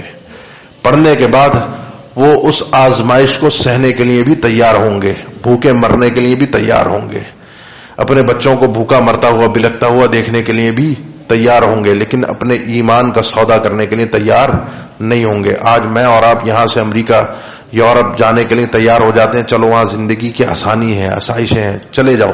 میں چلا گیا، میں نے اپنی نسلوں کو ایمان دین سکھا دیا، لیکن آپ خود جانتے ہیں جو حضرات وہاں گئے ہیں، آگے آنے والی جو ان کی نسلیں ہیں جنہوں نے وہاں تعلیم حاصل کر لی ہے یا کر رہے ہیں یا آگے کریں گے، ان کے ایمان کی کیا حالت ہے. ان کے وہ نمازی شاید ان میں سے کچھ آپ کو نظر بھی آئیں، ان کی بچیاں شاید کچھ آپ کو اسکارف پہنتی ہوئی نظر بھی آئیں، لیکن ان کے دل کے اندر اتنے شکوک اور شبہات اللہ کے متعلق، دین کے متعلق، اسلام کے متعلق داخل ہو چکے ہیں، کبھی کسی سے گفتگو کرنے کا موقع ملے تو آپ کو اندازہ ہو جائے گا۔ تو یہ ایمان کی سلامتی، مضبوطی، اس کے فتنے سے بچنے کے لیے بہت ضروری ہے۔ کیا کریں، نماز کے بعد کر لیں یا پورا کر لیں؟ ابھی نماز 8:15 پہ چلیں دیکھتے ہیں۔ اگر اب آخری جو 2 باتیں ہیں، اس ابھی جو میں نے ذکر کیا تھا نا شروع میں، صرف اس کا تعارف، باقی اعتراضات اور وہ سب چیزیں اس کے بعد آنی ہے۔ تعارف میں آخری 2 چیزیں ہیں، وہ یہ ہے کہ اس فتنے کو جب بیان کیا ہے تو دین اسلام کی خوبصورتی یہ ہے کہ بیماری پیش نہیں کی جاتی، مسئلہ پیش نہیں کیا جاتا، اس کا حل بھی ساتھ پیش کیا جاتا ہے۔ آپ کو اور ہمیں اس دین کو اللہ تعالیٰ نے ایسے، اللہ کے نبی صلی اللہ علیہ وسلم نے بیان فرمایا لیل ہوا کنہاری ہے، یہاں رات اور دن برابر ہوتا ہے، یہاں اندھیرا نہیں ہوتا، آپ کو ہر جگہ روشنی نظر آئے گی۔ اس فتنے سے بچیں گے کیسے؟ اس فتنے سے حفاظت کیسے ہوگی؟ اتنا بڑا فتنہ ہے، اتنا بڑا فتنہ ہے، اللہ کی طرف سے آزمائش ہے، اللہ نے اس کو ایک خرق عادت چیزیں عطا کی ہیں، اختیارات دیے ہیں، قدرتیں دی ہیں، جو کہ اہل علم نے ذکر کیا ہے۔ میں نے ذکر کیا تھا قاضی ایاز رحمہ اللہ کے حوالے سے، امام نووی نے جو ذکر کیا، یہ جو قدرتیں ہیں، یہ طاقتیں ہیں، اللہ نے اس کو وقتی عطا کی ہیں، کر کے دکھا رہے ہیں۔ بارش بھی برسا رہا ہے، بادل اس کے حکم سے برس رہے ہیں، ہوا کی طرح تیز موسلادھار بارش کے ساتھ جو ہوا ہوتی ہے، اللہ کے نبی صلی اللہ علیہ وسلم فرمائے ایسے زمین پر پھرے گا، گھومے گا، ادھر سے ادھر منٹ میں جائے گا۔ خزانے اس کے ساتھ ہیں، زمین کی پیداوار اس کے ساتھ ہے۔ اتنے سخت فتنے سے بچنا کیسے؟ 4 کام کرنے ہیں آپ نے، میں نے اس کے فتنے سے بچنے کے لیے 4 کام کرنے ہیں۔ ما من نبی الا وقد انذر قومه الكذاب الاعور، کوئی نبی ایسا نہیں آیا آج تک اس زمین پر جس نے اپنی امت کو اس کذاب کانے سے نہ ڈرایا ہو، اس دجال سے نہ ڈرایا ہو۔ لیکن جس انداز سے آپ صلی اللہ علیہ وسلم نے ڈرایا ہے، جس تفصیل کے ساتھ آپ نے ڈرایا ہے، ویسی تفاصیل ہمیں کہیں اور سے نہیں ملتی۔ جو اس کی پورے نقشہ اور حلیہ اور تفصیل بیان کی اور ہمارے ایمان کو مضبوط کرنے کے لیے بتا دیا بار بار کہ تمہارا رب اعور نہیں ہے، یہ اعور ہے، یہ کانا ہے، بھینگا ہے، ایک آنکھ کاڑی ہے، دوسری بھینگی بھی ہے، اس کو دونوں آنکھوں کے اندر اس کی مسئلہ ہے، کافر لکھا ہوا ہے۔ یہ یاد رکھنا ہے، اس کی جنت جہنم ہے اور جہنم جنت ہے، یہ رب نہیں ہے، یہ خدا نہیں ہے، یہ آزمائش کے لیے آیا ہے۔ 4 کام کرنے ہیں۔ پہلا کام یہ ہے، عمومی طور پہ تو فتنوں کے متعلق آپ جانتے ہیں، آپ صلی اللہ علیہ وسلم کے فرامین موجود ہیں کہ فتنوں کے دور میں جو بیٹھا ہوا ہے وہ چلنے والے سے بہتر ہے، چلنے والا دوڑنے والے سے بہتر ہے، جو اپنے گھر میں ہے وہ باہر والے سے بہتر ہے۔ اور فتنوں کے متعلق آپ نے خود فرمایا من استشرفھا، جو جھانک کر دیکھنے کی کوئی دیکھ لیں، آج کل سوشل میڈیا ہے نا، دیکھ لیں کون کیا کہہ رہا ہے، سننے میں کیا حرج ہے؟ کسی کی ویڈیو سکرول کرتے ہوئے سامنے آ گئی، سننے میں کیا مسئلہ ہے؟ سب کو سننا چاہیے۔ جو ان فتنوں کے اندر جھانکے گا، ایسے فتنہ کھینچ کے اس کو اپنے اندر سمیٹ لے گا، پتہ بھی نہیں چلے گا کیسے اپنے ایمان کا سودا کر لیا انسان نے۔ جب علماء ایک بات کہتے ہیں نا کہ اس اپنے ایمان کی حفاظت، ہم کہتے ہیں مولوی کون ہوتا ہے ہمیں روکنے والا، ہم اپنے باپ کی نہیں سنتے، مولوی کی کیوں سنیں؟ یہ آپ کو مولوی نہیں روک رہا، میں نہیں روک رہا، کوئی عالم نہیں روک رہا، یہ آپ کی اس سرمایہ کی حفاظت کے لیے آپ کو منع کیا جا رہا ہے، کیونکہ اللہ کے نبی صلی اللہ علیہ وسلم فرمایا استشراف، جھانک کر دیکھا وہاں گیا۔ آپ صلی اللہ علیہ وسلم کا فرمان ہے من سمع بالدجال، جس کو دجال کے بارے میں پتہ چلے دجال آ گیا، خبریں پھیل رہی ہیں اس کی، دجال آ گیا۔ یہ آگے ہماری جو گفتگو ہے، جو آج کل کے جو ہمارے سوشل میڈیا پہ چیزیں مشہور ہیں، اس کے اندر اس حدیث کو خاص طور پہ ذہن میں رکھیں۔ جو شخص دجال کے متعلق سنتا ہے فلینأ عنہ، اس سے بھاگے، دور ہو، پیچھے ہٹے، دیکھنا، جا کے سن لیں، دیکھیں، امتحان تو لے کر آئیں، کر کیا رہا ہے وہ، سمجھ کے تو آئیں، ہے نا۔ اللہ کے نبی صلی اللہ علیہ وسلم کے دور میں ابن سیاد تھا، کاہن تھا، کئی صحابہ قسمیں اٹھا کر کہتے، سیدنا جابر دیگر کچھ صحابہ کی قسمیں ہیں کہ یہی دجال ہے، یہی دجال ہے۔ وہ جو شخص تھا وہ کہانت کرتا تھا، بچہ سا تھا، یہودی تھا۔ آپ صلی اللہ علیہ وسلم گئے اس کے پاس امتحان لینے اس کا، اور امت کے سامنے بیان کرنے کہ یہ جھوٹا ہے، یہ کاہن ہے، یہ دھوکے باز ہے۔ لیکن باقی صحابہ اس سے بھاگتے تھے، صحابہ ہوتے ہوئے اس سے بھاگتے تھے۔ اللہ کے نبی صلی اللہ علیہ وسلم تو اللہ کی طرف سے حفاظت کے آپ کے ساتھ سلسلے ہیں، معصوم ہے، وحی آ رہی ہے، امتحان لینے چلے گئے، اور امت کو بتانا آپ کی ذمہ داری بھی تھی، بلغ ما انزل الیک من ربک. لیکن صحابہ پیچھے ہٹتے تھے، کہتے دجال ہے پیچھے رہو.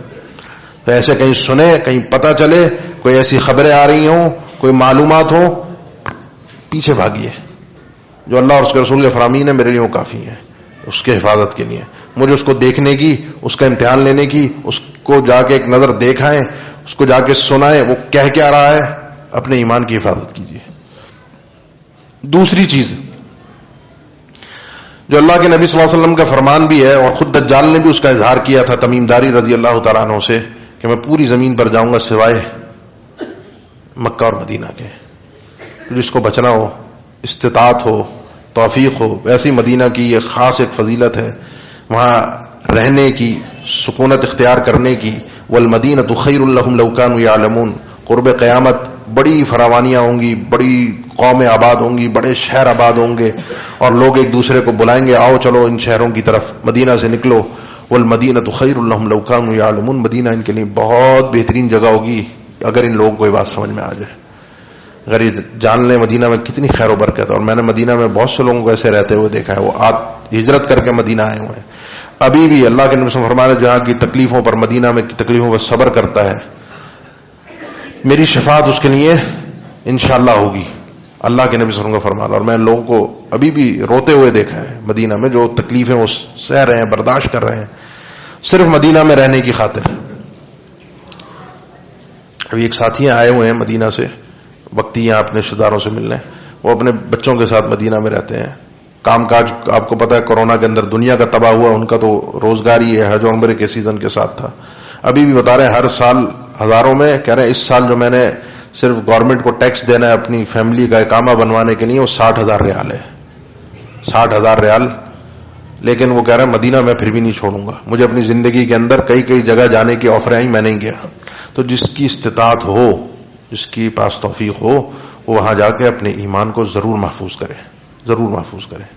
تیسری چیز ہے، اور وہ ہے جو بخاری کی حدیث ہے، اللہ کے نبی صلی اللہ علیہ وسلم کے متعلق سیدہ عائشہ فرماتی ہیں نماز میں آپ صلی اللہ علیہ وسلم یہ دعا کیا کرتے تھے خاص طور پر نماز میں. اور مسلم کی حدیث کے الفاظ ہیں، اور مسند احمد کی بلکہ الفاظ ہیں کہ اذا تشہد احدکم فلیستعذ باللہ من اربع. جب تم میں سے کوئی شخص تشہد میں بیٹھے اور آخر میں جو دعائیں اس نے کرنی ہوتی ہیں تو اس کو ان 4 چیزوں سے پناہ مانگنی چاہیے. یہ فلیستعذ صیغہ امر ہے، اس وجہ سے امام احمد نے بھی اس قول کو اختیار کیا، ابن تیمیہ رحمہ اللہ نے بھی اس کی تائید کی ہے کہ نماز کے اندر اس دعا کو مانگنا واجب ہے. نماز کے اندر اس دعا کو مانگنا واجب ہے، جبکہ جمہور اہل علم اس کے عدم وجوب کے قائل ہیں، کیونکہ اللہ کے نبی صلی اللہ علیہ وسلم نے اختیار دیا فلیتخیر من الادعیۃ ما شاء. جب انسان اللہ کے نبی صلی اللہ علیہ وسلم پر صلاۃ و سلام پڑھ لے تو اس کے بعد دعائیں وہ کرے، اور جس دعا کو اختیار کرنا چاہے کرے، لیکن اس دعا کو کوشش کرے کہ لازمی پڑھے، کوشش کرے کہ لازمی پڑھے. 4 چیزوں سے آپ صلی اللہ علیہ وسلم نے پناہ مانگی، مشہور ہے، ہم بچوں کو بھی یاد کرواتے ہیں جب بچہ نماز سیکھ رہا ہوتا ہے. اللہم انی اعوذ بک من عذاب القبر واعوذ بک من عذاب جہنم واعوذ بک من فتنة المسیح الدجال ومن شر فتنة المسیح الدجال. یہ مختلف الفاظ ہیں. واعوذ بک من فتنة المحیا والممات. ان 4 چیزوں، اس میں فتنة مسیح الدجال، آپ کو ان مواقع پر اللہ کے علاوہ کوئی نہیں بچا سکتا. فتنہ جب آتا ہے اللہ کے علاوہ کسی کی حفاظت، اس لیے اللہ پر بھروسہ ضروری ہے. اللہ سے مانگے کہ اللہ آپ کو اور مجھے فتنوں سے محفوظ رکھے، اللہ ہماری فتنوں سے حفاظت فرمائے. آخری چیز ہے جس کو اللہ کے نبی صلی اللہ علیہ وسلم نے بیان فرمایا کہ جس کا سامنا ہو گیا دجال سے، چلتے پھرتے مکہ میں مدینہ میں بھی نہیں ہے، پتہ بھی نہیں تھا، دجال نظر آ گیا، جنت جہنم لے کر گھوم رہا ہے، خزانے لے کر گھوم رہا ہے. فلیقرأ علیہ فواتح سورۃ الکہف. سورہ کہف کی ابتدائی آیات جو ہیں وہ اس کے اوپر پڑھے، اور جو یہ یاد کرنے کی بھی تاکید ہے. اور مسلم کی حدیث میں اواخر سورۃ الکہف کی بھی ابتدائی آیات، اواخر آیات جس کو امام نووی نے ذکر کیا، اس میں جو اللہ کے عجائب میں سورہ کہف کا ایک عجیب ایک تعلق ہے فتنہ دجال کے ساتھ، وہ ایک الگ تفصیلی موضوع ہے.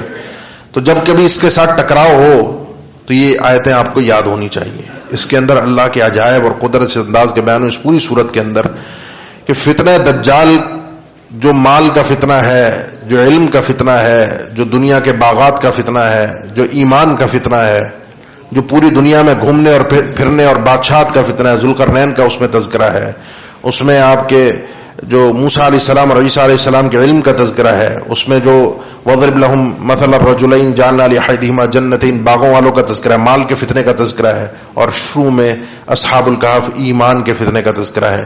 یہ چاروں چیزیں دجال لے کر آئے گا. یہ سورہ کہف جو ہے ویسے بھی ہر جمعہ مستدرک حاکم کی انشاءاللہ صحیح حدیث ہے، قابل عمل حدیث ہے. ہر جمعہ پڑھیں، اگلے جمعے تک اللہ تعالیٰ آپ کے لیے نور فراہم کر دے گا. وَلَهُ النُّورُ مَا بَيْنَ الْجُمْعَتَيْنِ. ابھی آگے بہت ساری چیزیں باقی ہیں، یہاں میرے خیال ہے ہم وقفہ لے لیتے ہیں، نماز پڑھتے ہیں انشاءاللہ. اب جو آپ سے گفتگو کرنی ہے وہ اس کی ہلاکت ہے، مرے گا کیسے، اور اس کے بعد اب وہ اصل مرحلہ ہے کہ جو شکوک اور شبہات یہ سوشل میڈیا پہ جو اس کے متعلق باتیں کی جاتی ہیں، جو بتایا جاتا ہے، اور یہ ٹائم ٹریول اور مختلف چیزیں آج کل ایک شخصیت کے اعتبار سے ہم کھل کر انشاءاللہ نماز کے بعد پھر شکوک اور شبہات کو پھر تفصیل سے ذکر کرتے ہیں. السلام علیکم ورحمۃ اللہ وبرکاتہ.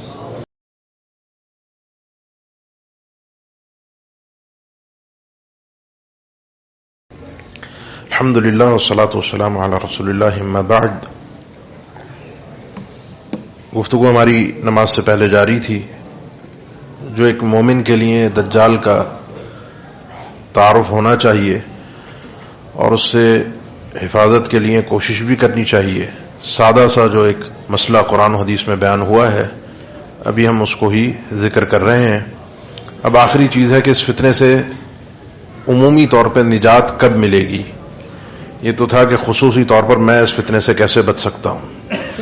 اس میں جہاں ہم نے یہ گفتگو آپ کے سامنے ذکر کی تھی کہ انسان جو ہے وہ فتنوں سے دور رہے، جن کا ذمہ دار ہے، نگران ہے اپنے بیوی بچوں کا، تو ان کو فتنوں سے دور رکھنے کی انسان کوشش بھی کرے. یا ایھا الذین آمنوا قوا انفسکم واہلیکم نارا، اپنے آپ کو بھی اور اپنے گھر والوں کو بھی انسان کوشش کرے. تو آج کے دور میں جو فتنے ہیں، جو ایک چھوٹے سے موبائل کے اندر ہمارے ہاتھوں میں پھیلے ہوئے ہیں، اور ہم میں سے ہر شخص کیا دیکھ رہا ہے، کیا کر رہا ہے، اس حوالے سے تھوڑی سی ہمیں اپنی بھی فکر کرنی چاہیے اور اپنی نسلوں کی بھی فکر کرنی چاہیے.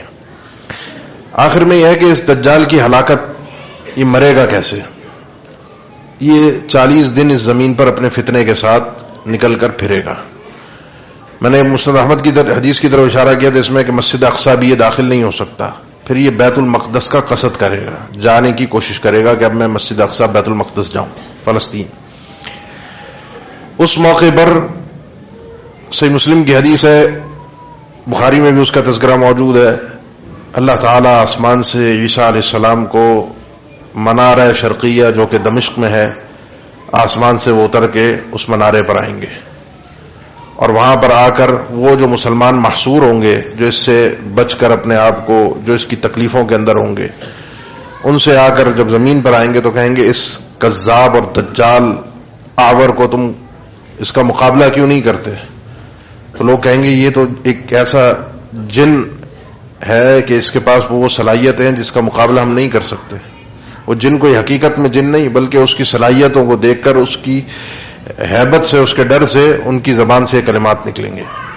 اس کے بعد عیسیٰ علیہ السلام کہیں گے کہ چلو ٹھیک ہے، اب ہم اس کا مقابلہ کرتے ہیں، اس کی طرف بڑھتے ہیں. اسی دوران نماز کا وقت ہو جائے گا، جو بعض روایت میں فجر کی نماز کا وقت ہے. اور بخاری مسلم میں اس کی طرف اشارہ بھی ہے کہ کیف بکم اذا نزل عیسی ابن مریم و امامکم منکم، تمہاری کیا کیفیت ہوگی جب عیسیٰ علیہ السلام آئیں گے اور تمہاری امامت تم میں سے کوئی ایک امتی کرا رہا ہوگا. لوگ ان کو کہیں گے آپ یا روح اللہ آگے آئیے، نماز پڑھائیے، تو کہیں گے نہیں، تم میں سے کوئی ایک شخص آگے بڑھے اور وہ امامت کرائے. اور دیگر روایات میں صراحت ہے کہ وہ محمد ابن عبداللہ المہدی جن کا لقب ہے، وہ ایک قیادت میں ان کی وہ نماز ہوگی. بہرحال آگے بڑھتے ہیں. یہ جب فلسطین باب لد، یہ ایک جگہ ہے، فلسطین کا ایک علاقہ ہے جو بیت المقدس کے قریب ہے. یہ بیت المقدس کی نیت سے وہاں پہنچے گا دجال، وہاں عیسیٰ علیہ السلام اس کو سامنے نظر آئیں گے. اور حدیث کے الفاظ ہیں یذوب کما یذوب الملح فی الماء، یہ ان کو دیکھ کر ایسے پگھل جائے گا جیسے پانی میں نمک پگھل جاتا ہے. اس کو اپنی موت اب سامنے نظر آئے گی، اور عیسیٰ علیہ السلام کے ایک ہی بار سے یہ ختم ہو جائے گا. اتنی بڑی شان و شوکت، یہ جس کو ہم انگلش میں کہہ دیتے ہیں امپائر، اور پورے خزانے اور سب کچھ ایک عیسیٰ علیہ السلام کے وار سے یہ خدائی کا دعویٰ کرنے والا زمین بوس ہو جائے گا. اب مصیبت آئے گی ان پر جو اس کے پیروکار تھے، وہ یہودی جو اس کے ساتھ تھے، جس کے ساتھ نکلے تھے دنیا کو فتح کرنے، مسلمانوں کو ختم کرنے، یہودی۔ اب وہ حدیث جو بخاری مسلم میں ہے نا کہ وہ مسلمان یہودیوں کے پیچھے جائیں گے، ان کو قتل کریں گے، اور درخت بھی حجر بھی کہے گا تعال یا عبداللہ وراء یہودی، اللہ کے بندے آ میرے پیچھے یہودی چھپ کر کھڑا ہے۔ درختوں سے آوازیں آئیں گی، پتھروں سے آوازیں آئیں گی۔ یہ حقیقت ہے۔ میں نے شروع میں عرض کیا تھا آپ کے سامنے حقیقت اور مجاز کا جو فلسفہ، جو الفاظ جیسے بیان ہو، پتھر سے بھی آواز آئے گی، درخت سے بھی آواز آئے گی، سوائے غرقت کے، اور یہ یہودیوں کا ہی درخت ہے، یہ آواز نہیں دے گا۔ اور اس وقت بتانے والے بتاتے ہیں، اللہ عالم، گوگل پہ سرچ کر لیجئے آپ کہ غرقت نامی یہ جو درخت ہے، یہ زیادہ تر اس وقت اسرائیل میں اس کو لگایا جا رہا ہے خصوصی طور پہ۔ اللہ عالم بالصواب، اس معلومات میں کتنی حقیقت ہے۔ بہرحال یہاں اس کا خاتمہ ہوگا، یہاں اس کا فتنہ اپنے اختتام کو پہنچے گا۔ اب آگے جو اہم باتیں ہیں جو آپ سے کرنی ہے، جو اعتراضات تھے کچھ اس میں آپ کے سامنے یہاں پر موجود بھی ہیں، جس میں سے اکثر کا تذکرہ تو ہو چکا ہے کہ دجال کا تذکرہ صرف احادیث میں کیوں ہے، قرآن میں اس کا تذکرہ کیوں نہیں؟ اتنی بڑی طاقت، اتنا بڑا فتنہ، اتنی بڑی آزمائش، تذکرہ قرآن میں کیوں نہیں ہے؟ تو اس کا سیدھا سا جواب ہے کہ ہم نے صرف وہی ماننا ہے جو قرآن میں ہے، تو پھر تو یہ بات درست ہے، ہم دجال کو نہیں مانیں گے۔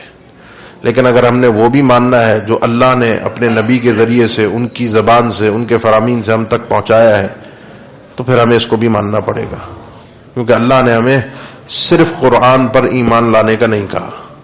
اللہ نے ہمیں یہ کہا ہے من یطع الرسول فقد اطاع اللہ، جو نبی کہہ رہے ہیں وہ مانو گے تو یہی اللہ کا ماننا ہے، جو نبی کہہ رہے ہیں۔ اور جو نبی نے اپنی زبان مبارک سے کہا ہے، اگر اس کا سلسلہ، سند، چین، راوی بیان کرنے والے معیار پر پورا اترتے ہیں، تو گویا کہ ایسے ہے کہ آپ اللہ کے نبی صلی اللہ علیہ وسلم کے سامنے بیٹھ کر خود اس فرمان کو سن رہے ہیں۔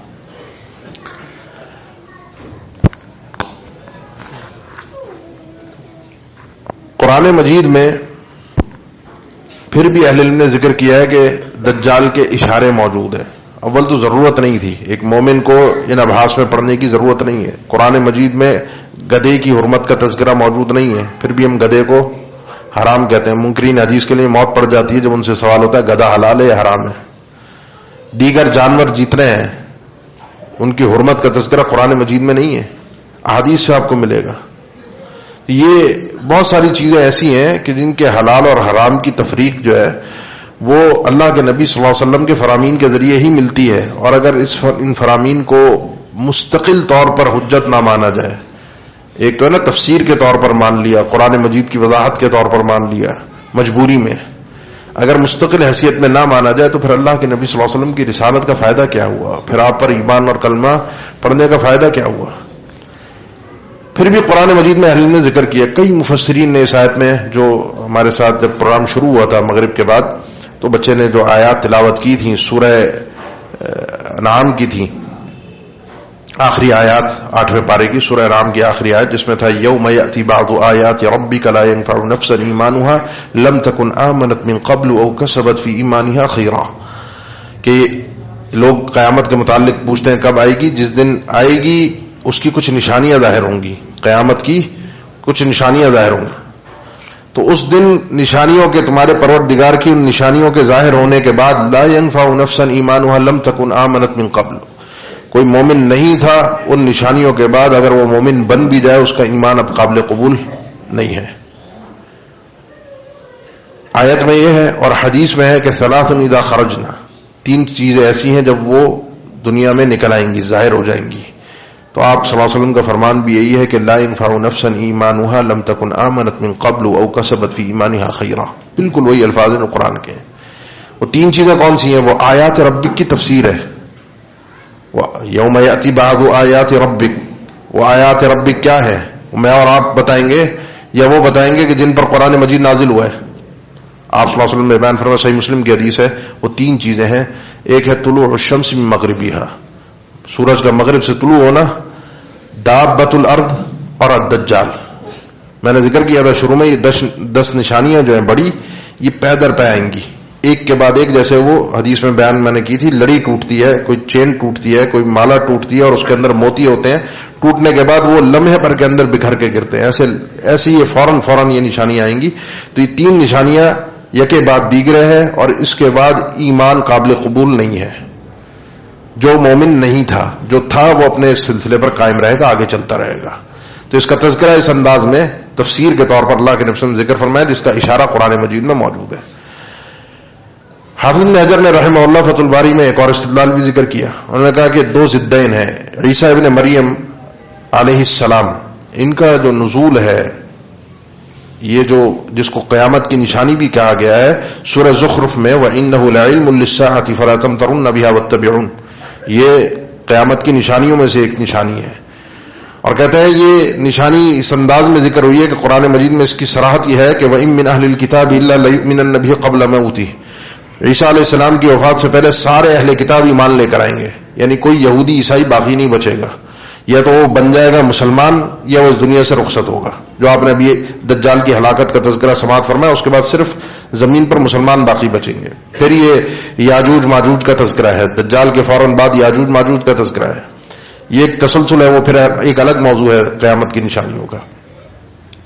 تو ابن حجر رحمہ اللہ کہتے ہیں کہ یہ عیسیٰ علیہ السلام کا آنا یہ مسیح الہدا ہے، اور وہ مسیح الضلالہ ہے. دجال مسیح الضلالہ ہے. یہ دونوں ضدین ہیں، دونوں ایک دوسرے کے ٹکراؤ کے لیے. یہ آئیں گے ہی اس کو قتل کرنے کے لیے، اور ان کے نزول کے لیے، ان کے آنے سے، ان کی وفات سے پہلے ایمان کے لیے قرآن میں آیت موجود ہے جو کہ اس بات پر بھی دلالت کرتی ہے کہ عیسیٰ علیہ السلام دجال کو قتل کریں گے. ایک اور بعید قسم کا امام بغوی نے استدلال ذکر کیا، بہت بعید ہے. انہوں نے بھی قرآن سے اس کو ثابت کرنے کی کوشش کی. لخلق السماوات والارض اکبر من خلق الناس. انہوں نے کہا یہ خلق الناس جو ہے، یہ اللہ نے فرمایا کہ آسمان اور زمین کی جو خلقت ہے، اس کو جو پیدا کیا اللہ نے، اس کو دیکھو، یہ تو تم انسانوں سے بہت بڑی چیز ہے. ہم کیا ہیں اس زمین کے ایک چھوٹے سے کائنات میں. آج کل ہمیں سائنس بتاتی ہے زمین کی حیثیت اوقات کیا ہے، اس زمین کے اوپر کتنا رقبہ ہے، اس زمین کے رقبے پر میں اور آپ کیا بنتے ہیں. تو اللہ نے یہ فرمایا کہ یہ آسمان اور زمین کو ذرا دیکھو، تمہارے سامنے تم ساری انسانیت مل بھی جائے، جو بھی آئیں گے آئے ہیں، مل کر ایک وجود بھی اگر ڈھال لیں تو پھر تو بھی کسی کھاتے میں نہیں آتے، کسی پیمائش میں نہیں آؤ گے. وہ کہتے ہیں یہ جو خلق الناس ہے، یہ آسمان اور زمین جو ہے وہ خلق الناس سے بڑا ہے. یہاں پر خلق الناس مراد دجال ہے. بہرحال اس کی کوئی صراحت کے ساتھ دلیل موجود نہیں ہے. اشارے موجود ہیں قرآن میں، لیکن ہمارے لیے اتنا کافی ہے کہ اللہ کے نبی صلی اللہ علیہ وسلم کے فرامین تواتر کے ساتھ ہیں. تواتر کا مسئلہ کیا ہے؟ جو حضرات منکر حدیث ہوں، جو بھی ہوں، تواتر ان کے لیے ایک ایسی مصیبت ہے جس کو فلسفے نے ثابت کیا ہے. تواتر ایک ایسی موت ہے کہ جس کا رد نہیں کیا جا سکتا، اس کو جھٹلایا نہیں جا سکتا. خبر کا ایک ایسا ذریعہ ہے.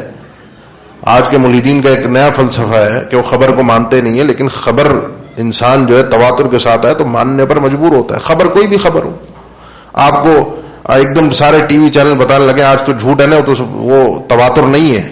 وہ تو تواتر کی تعریف پر پورا فٹ نہیں آتا کہ جی یہ ہو گیا، فلاں نے حکمران کی چپل کھو گئی، فلاں نے سیاستدان کے ساتھ یہ ہو گیا، اب پیٹرول ختم ہو گیا، پیسے ختم ہو گئے، بعد میں بدلتا خبر جھوٹی تھی. تو ہم ان خبروں کے تناقل میں خاص طور پر سوشل میڈیا کے اس میں احتیاط کرنی چاہیے. لیکن تواتر جو ہوتا ہے، جو اپنے اصولوں پر ہو، جو اپنی شرائط کے ساتھ ہو، یہ حدیث اس کو اہل علم نے، امام شوکانی نے پوری الگ سے کتابوں کے اندر ذکر کیا ہے. تفسیر در المنصور کے اندر، یعنی کتابوں کے نام ہے جو دجال کے اوپر خصوصیت سے جس کے اندر احادیث کو جمع کیا گیا ہے. امام نووی نے ذکر کیا ہے. بار بار جب میں نے قاضی ایاز رحمہ اللہ کا قول آپ کے سامنے پیش کیا، ان کے قول کو نقل کیا کہ دجال کی صفات حقیقت ہیں، یہ ایسا ہے، یہ ایسا ہے. اس کے بعد امام نووی کہتے ہیں ھذا مذہب اہل السنۃ وجمیع الفقہاء والمحدثین. یہ اہل السنہ تمام فقہاء اور محدثین کا ہمیں یہی پتہ ہے، اجماعی مسئلہ ہے کہ اس دجال نے آنا ہے. کسی نے اس کا ہمیں نہیں پتا کہ کسی نے اس کا انکار کیا ہو. امام ابن ماجہ رحمہ اللہ نے ذکر کیا بعض محدثین کے حوالے سے اپنی سند سے، وہ کہتے تھے کہ یہ دجال کی جو احادیث ہیں، ان میں سے چند احادیث کو معرفت کے لیے جو بچوں کو کتاب ہوتے تھے نا، جو ان کو جس کو ہمارے اسکول یا نرسری کہتے ہیں، بچوں کو لکھنے کے لیے، لکھائی سیکھنے کے لیے بھیجا جاتا ہے، وہ کہتے ہیں دجال کی احادیث ان بچوں کو بچپن سے بتا دو، یہ دجال کون ہے ان کو پتا ہو شروع سے.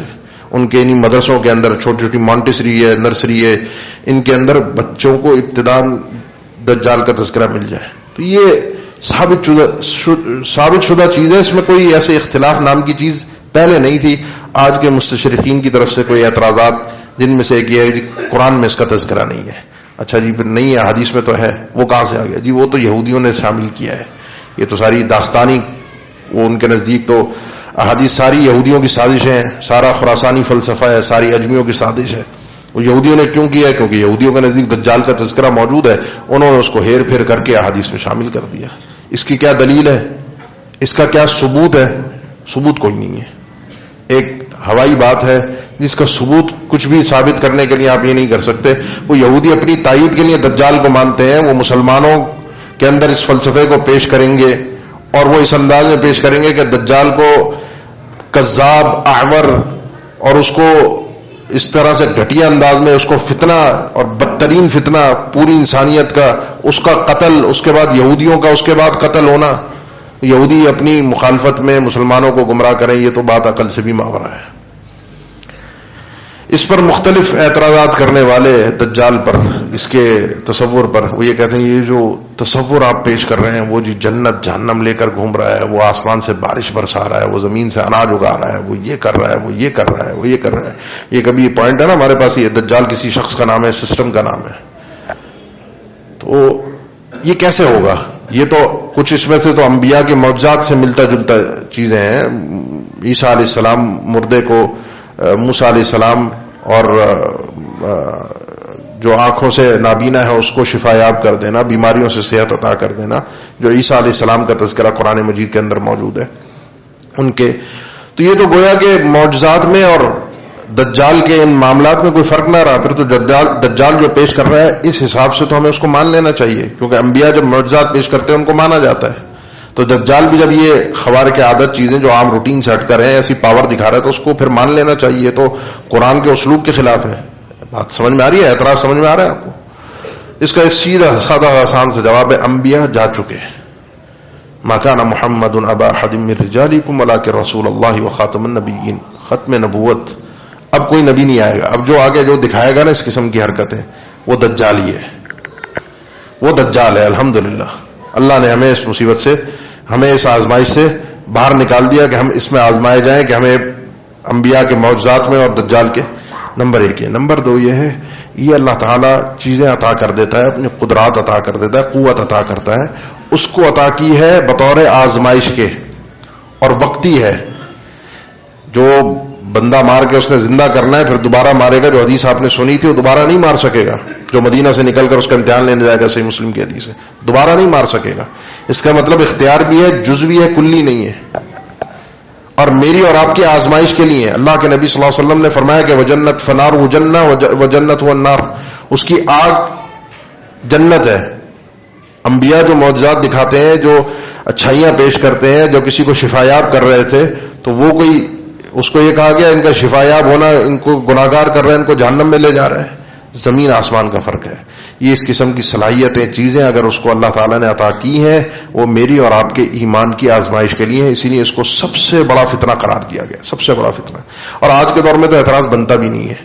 آج کے دور میں تو بہت سارے سسٹم ہم دیکھ رہے ہیں نا، وہ پتہ نہیں آج کل ہمیں بتاتے ہیں کوئی ہاف ٹیکنالوجی ہے جس سے بادل برسا بھی دیے جاتے ہیں، وہ آئے گا، وہ ایک حقیقت کا نام ہے، سسٹم نہیں ہے۔ دجال کسی سسٹم کا نام، میں نے شروع میں ذکر کیا، حقیقت مجاز، یہ شروع میں اس مسئلے کو اگر آپ اس اصول کو ذہن میں رکھیں، حقیقت ہوتی ہے۔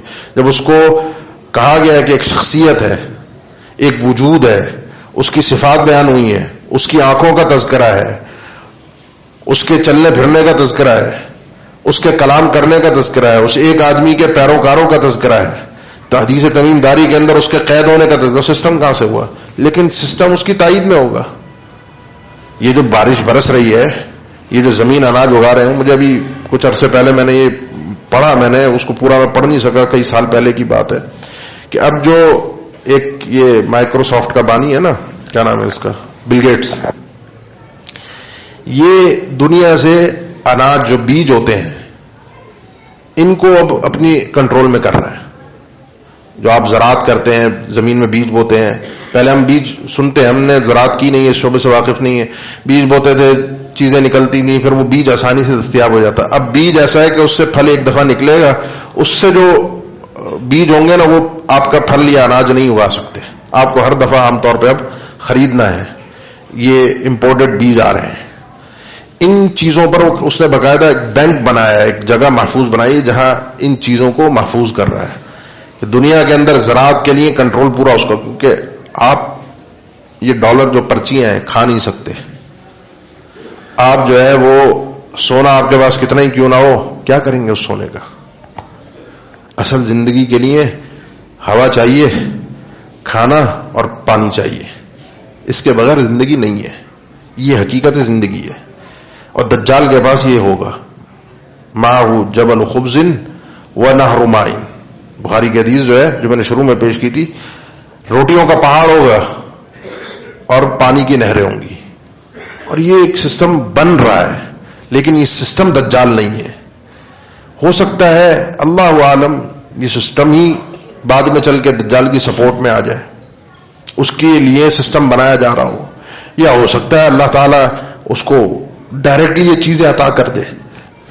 غیب کا معاملہ ہے, میں نے شروع میں ذکر کیا تھا, غیب کا معاملہ ہے, اس میں تکے نہیں لگائے جاتے, تیر نہیں چلائے جاتے. اس میں کیا کیا جاتا ہے, اس میں ایمان لایا جاتا ہے اور جو کرنے کا کام ہوتا ہے وہ کیا جاتا ہے. جو آخری, اب جو ان اعتراضات کے بعد جو آخری چیزیں جو اب ہمیں بتائی جاتی ہے, جی وہ ویڈیوز میں بتا رہے دجال کہاں ہے. ایک ساتھی نے ویڈیو بھیجی, وہ ہمارا کوئی پاکستانی یوٹیوبر تھا, دجال کہاں ہے, وہ جی پاکستان میں ہی ہے, پاکستان کے پتہ نہیں کون سے جزیرے میں, ایران کے ساتھ فلاں جگہ پر. وہ جزیرے کا نام بھی پتہ نہیں ایس طور کر کے پتہ نہیں کیا عجیب سا نام اس کا ذکر کیا ہوا تھا. اس جزیرے پر قید ہے. اب قید ہے, وہ یہیں پر ہے, دنیا کو پتہ ہے, تو اب کیا کریں؟ دوسرا سوال ہے کیا کریں, جا کے ملیں اس سے, اس کو آزاد کرائیں. اس کو یہ ہمیں پریشانی ہونا کہ وہ کہاں ہے. یہ جو ساحل ادیم صاحب مشہور ہیں آج کل اس حوالے سے نئے نئے مسئلے پیش کرنے میں, ان کے میں نے پہلے کچھ عرصے پہلے سنا, وہ ایک مختصر سی کسی کے ساتھ انٹرویو میں نے کہا کہ جی وہ گھمائی بات کو کہ وہ انٹارکٹیکا کا جو جزیرہ ہے جہاں ساری برف ہی برف ہے, یہ تمیم داری وہاں گئے تھے رضی اللہ تعالیٰ عنہ.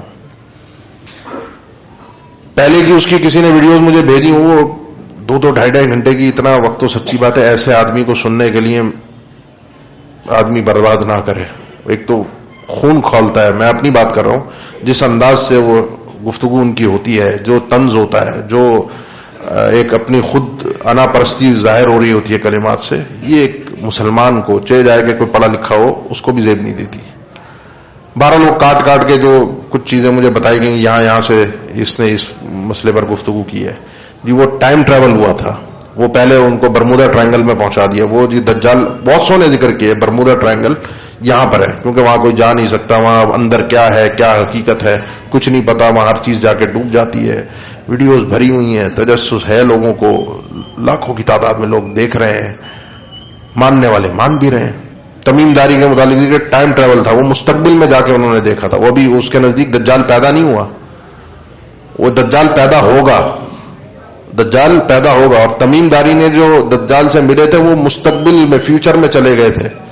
فیوچر میں جا کر مستقبل میں جا کر انہوں نے جا کر اس سے ملاقات کی. وہ اس دور کی ملاقات تھی جس دور میں اس نے نکلنا, اس سے تھوڑے عرصے پہلے کی ملاقات تھی, اور پھر وہ واپس پلٹ کے آ گئے تھے. یہ فلسفہ ٹائم ٹریول کا, پورٹل کھلنے کا, اور اس قسم کی جو عجیب فلسفے ہیں جو میرے خیال ہے اس کو خود کو بھی نہیں پتا, خود بھی سمجھا نہیں سکتا. باتیں بس کرتا ہے, آپ جا کے پڑھ لیں, فزکس میں ہے, ثابت شدہ چیزیں ہیں, یہ ایسے ہے یہ ویسے ہے. قرآن و حدیث کا تو اللہ عالم کیا ہی علم ہوگا, وہ اپنے دنیا کا علم بھی اس کے پاس مستند نہیں ہے, کوئی حوالے نہیں ہے, کوئی چیز اس بات نہیں ہے. یعنی ٹائم ٹریول کو ثابت کرنے کے لیے, پورٹل کو ثابت کرنے کے لیے قرآن سے کوئی صریح دلیل موجود نہیں ہے سوائے اس کے کہ جی بائبل میں یوں لکھا ہوا ہے, فلاں جگہ پر یوں ہے, یوں ہوا ہوگا, یہ ایسا ہو سکتا ہے, یہ ایسا ہوا یوں ہی ہوگا, ورنہ اس کے بغیر یوں چیز ہو نہیں سکتی.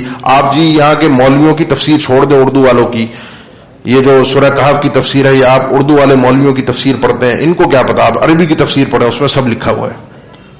اچھا, اور عربی کی کون سی کسی بھی کتاب کا حوالہ نہیں ہے, اپنے فزکس کا بھی کوئی حوالہ نہیں ہے, اور فزکس نے سب ثابت کر دیا. عربی کی تفسیر پڑھیں, کون سی پڑھیں, کسی ایک تفسیر کا نام تو کہ جس نے یہ خرافات ذکر کی ہوں, جس نے یہ ایسے فلسفے ذکر کیے ہوں جس کا کوئی تصور نام کی چیز موجود نہیں ہے. میں نے شروع میں ذکر کیا, حقیقت حقیقت ہوتی ہے, مجاز مجاز ہوتا ہے, اور غیب کے معاملات میں تکے نہیں چلائے جاتے. یہ ساری باتیں جو ذکر کی جاتی ہیں, دجال کہاں ہے, برمودا ٹرائنگل میں, اٹلانٹکا پہ, تمیم داری کہاں ملے تھے, وہ آئے گا تو کیا کرے گا, یہ سسٹم اس کی تائید میں آ رہا ہے، یہ سسٹم ہی دجال ہے، وہ ایک آنکھ بنی ہوئی دکھا دیتے ہیں، وہ الومینٹیز اور پتہ نہیں کیا کیا عجیب عجیب قسم کی ایسی ایسی باتیں ہیں کہ انسان کا دماغ گھوم جائے. مجھے ایک بات بتائیے، ان سب باتوں کے بعد آپ کو پتہ چل جائے دجال کہاں ہے، کیا فائدہ ہوگا؟ اللہ کے نبی صلی اللہ علیہ وسلم نے جب یہ حدیث ذکر کی تھی، میں نے کہا تھا یہ آگے بات ذہن میں رکھیے، من سمع بالدجال فلینہ عنہ، جس کو دجال کا پتہ چلے بھاگے اس سے. آپ تو اس کو ڈھونڈنے کے لیے جا رہے ہیں کہ وہ ہے کہاں. بتا دیا ہے وہ کسی جزیرے پر ہے، بتا دیا وہ آئے گا، بتا دیا وہ تم نے اس سے بھاگنا ہے، تم نے اس سے اللہ کی پناہ مانگنی ہے، اللہ تمہیں اس فتنے سے محفوظ رکھے. انتہائی خطرناک فتنہ ہے، اللہ ہمیں اس کی آزمائش میں ڈالے ہی نہ، اس وقت تک ہم ہوں ہی نہ. اللہ ہمیں ہمارے ایمان کی سلامتی کے ساتھ دنیا سے لے جائے، ہماری اولاد کو، نسلوں کو اللہ ایمان کی سلامتی نصیب کرے. ہم کن چیزوں کی تفصیل میں پڑ گئے ہیں؟ ان تفاصیل کا ہمارے ایمان سے اور عمل سے یقین جانے کوئی تعلق نہیں، بلکہ یہ اس کے لیے ایمان کے لیے مضر ہے. لوگ دلچسپی لے رہے ہیں، لوگ صرف مزے لے رہے ہیں، لیکن حقیقت سے ناواقف ہیں، حقیقت سے ناواقف ہیں. کہیں کوئی ہمیں نہیں بتا رہا ہوگا کہ یہ دعا پڑھو، اللہ پر بھروسہ کرو، تمہیں بچانے والا اللہ ہے. یہ سسٹم ہو، یہ انسان ہو، یہ کوئی بھی ہو، بچائے گا کون؟ اللہ پر بھروسہ تو کرو. اللہ پر بھروسہ کیسے کیا جاتا ہے؟ اللہ کیسے دنیا بھی آسان کر دیتا ہے. یہ دنیا کی تکلیفیں آ جائیں تو آخرت تو ہے ہی ہے، والعاقبۃ للمتقین، انجام تو ہے ہی متقین کے لیے. یہ باتیں ہوتی ہیں کرنے کی، یہ بال کی کھال اتارنا. میں کئی تفسیریں ہم دیکھتے ہیں، پڑھتے ہیں، آپ بھی سنتے ہیں. سورہ کہف کو لے لیجیے، اکثر سورہ کہف پہ یہ فلسفے سب اپنے ظاہر کرتے ہیں. اس سورہ کہف پہ جی ذوالقرنین کہاں گیا تھا؟ وہ تو ساحل الدین صاحب تو اس کو پورٹل سے اور دنیا سے باہر لے جاتے ہیں، اس نے تو راستے بند کر دیے. جو نوح علیہ السلام سے رہ گئے تھے 950 سال، وہ جنگ کرتے رہے خلائی مخلوق سے، دوسرے سیاروں والوں سے، اور وہ جنگ کر کر کے انہوں نے وہ آسمان کے راستے اور دروازے بند کر دیے. اچھا جی، اس کہانی کے بعد پھر ذوالقرنین نے کیا؟ اس نے بھی یہی کیا تھا. اس نے جو سد بنایا تھا، یاجوج ماجوج اس زمین کے نہیں ہو تو باہر کو، موضوع ہی الگ ہے. اسی طرح ہمارے بہت سے ہیں، جب آپ یہ تفسیر پہ پہنچیں گے ذوالقرنین کی، ذوالقرنین کون کون سے علاقوں میں گیا تھا، وہ مشرق کون سی ہے، وہ مغرب کون سی ہے، وہ مطلع الشمس کون سا ہے، یہ جگہ کہاں پر واقع ہے، موسیٰ علیہ السلام خضر علیہ السلام کی ملاقات کس جگہ پر ہوئی تھی، یہ خطہ جغرافیائی حساب سے کہاں پایا جاتا ہے، یہاں کتنا عرصہ وہ رہے، یہاں پر کیا ہوا. یہی تفصیلات چلتی رہتی ہیں. اگر یقین جانے ان تفصیلات کا کوئی فائدہ ہوتا تو قرآن و حدیث میں ان کو خود ہی ذکر کر دیا جاتا. ان تفصیلات کا ہمارے ایمان اور عمل سے کوئی فائدہ ہوتا ہے؟ ان کو دلچسپی کی باتیں ہیں. ہم دلچسپی، چسکا، پبلک ڈیمانڈ آج کل ہے کہ لوگ جو سننا چاہتے ہیں آپ ان کو سنائیں، آپ اچھے اسپیکر بن کے مشہور ہو جائیں گے. اگر آپ وہ سنا رہے ہیں جو قرآن و حدیث کا مطلوب ہے تو آپ مطرود ہیں، آپ بیکورڈ ہیں، آپ مولوی ملا ہیں، آپ پرانے خیالات کے آدمی ہیں، آپ کو کچھ نہیں پتا. پبلک جو سننا چاہتی ہے، عوام یہ چسکے سننا چاہتی ہے، عوام عمل نہیں چاہتی. ایسی باتیں جس پر عمل، معلوماتی باتیں، آپ بہترین معلوماتی باتیں ذکر کریں، لوگ آپ کے پیچھے ہیں آپ کو سننے کے. آپ جہاں ان کو کہیں عمل کرنا ہے، جہاں ان کو کوئی وہ عملی باتیں بھی ابتداء میں آپ شروع کر دیں، پائچہ بھی بتائیں ان کو، داڑھی بھی بتائیں، عورت کو پردہ بھی بتائیں، نماز بھی بتائیں، جہاد بھی بتائیں، دعوت بھی بتائیں، صدقہ خیرات بھی بتائیں، روزہ بھی بتائیں، وہاں آہستہ آہستہ آپ دیکھیں گے آپ لوگ پیچھے ہونا شروع ہو جائیں گے. کیونکہ جو باتیں کانوں کو اچھی لگ رہی تھی اب وہ مزہ نہیں دے رہی، اب کیونکہ وہ مطالبہ ہے جی کچھ کرو. تو دجال آئے گا، کہاں سے آئے گا، کیسے آئے گا؟ اللہ کے نبی نے بتا دیا، یہاں سے نکلے گا، یہ اس کے پیروکار ہوں گے، یہ لوگ ہوں گے. یعنی تم ان میں سے نہ ہونا، تو اپنے آپ کو اس طرح نہ بنانا. ان علاقوں میں جائے گا، پوری زمین ان علاقوں میں نہیں جائے گا، وہاں پہنچ جاؤ اپنے ایمان کی حفاظت کے لیے مکہ اور مدینہ میں، تاکہ تمہارا ایمان محفوظ رہے. یہ دعائیں ہیں، یہ صورتیں ہیں، یہ انداز ہے، یہ اسلوب ہے جو تمہارے ایمان کی حفاظت کے لیے. باقی اب ہوا میں تیر چلاتا رہوں، میں تکے لگاتا رہوں، میں مختلف باتیں کرتا رہوں. میں یوٹیوب کی سینکڑوں ویڈیوز بھری پڑی ہیں، مختلف باتیں کرنے والے کر رہے ہیں. شروع سے جو میں نے گفتگو کا آغاز کیا تھا، زیادہ تر حدیث بخاری مسلم کی ہیں، زیادہ تر حدیث. کچھ جو ہے وہ آپ کو اس سے ہٹ کر ابن ماجہ، مسند احمد، جامع ترمذی، ان میں بھی مل جائیں گی، اور اکثر و بیشتر صحیح ہیں. ہاں ضعیف بھی ہیں، موضوع بھی ہیں دجال کے اس سے متعلق، ان کا ہم نے کوئی تذکرہ نہیں کیا. آپ کو کوئی ایسی خرافات، کوئی کہانی نہیں سنائی، کوئی ایسا اس کا منصوبہ نہیں بتایا. آپ نے اس کا سن لیا، اس کی معرفت ہو گئی. اس کی معرفت اتنی تفصیل کے ساتھ، تدقیق کے ساتھ اس لیے ضروری ہے کیونکہ وہ سب سے بڑا فتنہ ہے. اور وہ الوہیت کا دعویٰ کر رہا ہے، خدائی کا دعویٰ کر رہا ہے، اپنے آپ کو خدا بنا کر پیش کر رہا ہے، لہذا اس سے بچنا بہت ضروری ہے۔ چھوٹے چھوٹے دجال جو آپ کے پوائنٹ موجود ہے اشتہار کے اندر، جو یہاں غالباً 3 لکھا ہوا ہے، حدیث میں 30 دجالوں کا تذکرہ ہے۔ یہ اس سے پہلے 30 دجال آئیں گے، 30 دجالون کذابون قریبا من 30 کلهم یزعم انه رسول اللہ۔ اس سے پہلے کئی چھوٹے چھوٹے نکلیں گے دجال، اس اصل بڑے دجال سے پہلے چھوٹے چھوٹے دجال کئی آئیں گے، اور سب کا دعویٰ ہوگا کہ وہ اللہ کا رسول ہے۔ یہ جو کمبخت آخری آئے گا نا، آور کذاب، اس کا دعویٰ ہوگا میں الہ ہوں، رسول نہیں الہ ہوں، میں تو خود خدا ہوں۔ اور کئی ایسے گزرے ہیں جو آہستہ آہستہ پہلے مہدی کا دعویٰ ہوتا ہے، پھر نبوت کا دعویٰ ہوتا ہے، اور زندگی مل جائے تو الہیت الوہیت کا بھی دعویٰ۔ گوہر شاہی کا یہی اسلوب رہا، مرزا قادیانی کو پتہ نہیں شاید اتنا وقت نہ مل سکا، وہ نبوت پہ ہی نکل گیا۔ اس سے پہلے مسلمہ کذاب اسود عنسی، تاریخ ایک یہ جھوٹے نبوت کے دعوے کرنے والوں کی۔ تو اس قسم کے دجال آتے رہتے ہیں، 30 آئیں گے۔ وہ جو آخری والا آئے گا میں نے ذکر کیا، یہ ہم بھی مطمئن نہ ہو کہ وہ آئے گا، پتہ نہیں آئے گا 100-200 سال بعد آئے گا، ایسا بھی ہمیں اطمینان نہیں ہونا چاہیے۔ آنے کو وہ میں نے شروع میں ذکر کیا، اللہ کے نبی خود اپنا ذکر کیا، اگر وہ میرے ہوتے ہوئے آ گیا تو میں اس سے تمہارے لیے رکاوٹ بن کے کھڑا ہو جاؤں گا، اگر وہ میرے نہ ہوتے ہوئے پھر اپنا معاملہ خود اپنا دفاع خود کرنا۔ آ تو وہ کبھی بھی سکتا ہے، لیکن یہ چھوٹے چھوٹے آ رہے ہیں۔ وہ جو دجال کی صلاحیت والی چیزیں ہیں وہ بہت ساری ہمارے سامنے آ رہی ہیں، ہمارے ایمان کی آزمائش کے لیے آ رہی ہیں۔ یہ شعبدے باز ہیں، یہ دنیا پر کنٹرول کرنے والے ہیں۔ دنیا کی ہرس اور لالچ ہمارے اندر اتنی بڑھ چکی ہے، حلال اور حرام کی تمیز مٹتی جا رہی ہے، انسان آگے بڑھتا جا رہا ہے۔ ڈالر شارٹ ہو تو دبا کے رکھ لو، سونے کے ریٹ بڑھ رہے ہیں اس کو محفوظ کر لو۔ میں نے ذکر کیا میرے بھائی، عقل مندی کا تقاضا تو کیا ہے؟ یہ ڈالر کھا نہیں سکتے، یہ سونا کھا نہیں سکتے۔ اصل زندگی یہ کھانا ہے، اصل زندگی یہ پینا ہے، اصل زندگی یہ ہوا ہے، اس کے بغیر کچھ نہیں ہے۔ یہ روپیہ پیسہ کسی کام کا نہیں ہے۔ تو یہ سسٹم سے جو ہم ایک انداز سے گزر رہے ہیں، ہمارے ایمان کی آزمائش ہماری بھی ہو رہی ہے، ابھی سے ہو رہی ہے، ہم آزمائے جا رہے ہیں۔ اور ہم میں سے ہر شخص کتنا اس فتنے سے متاثر ہو رہا ہے، کتنا اس فتنے میں غرق ہو رہا ہے، کتنا اس فتنے میں آگے بڑھ رہا ہے، وہ ہم میں سے ہر شخص اپنے ایمان کا خود محاسبہ کرے۔ وہ آخری فتنہ تو جو اصل ہوگا دجال، اس سے تو اللہ ہی بچا سکتا ہے۔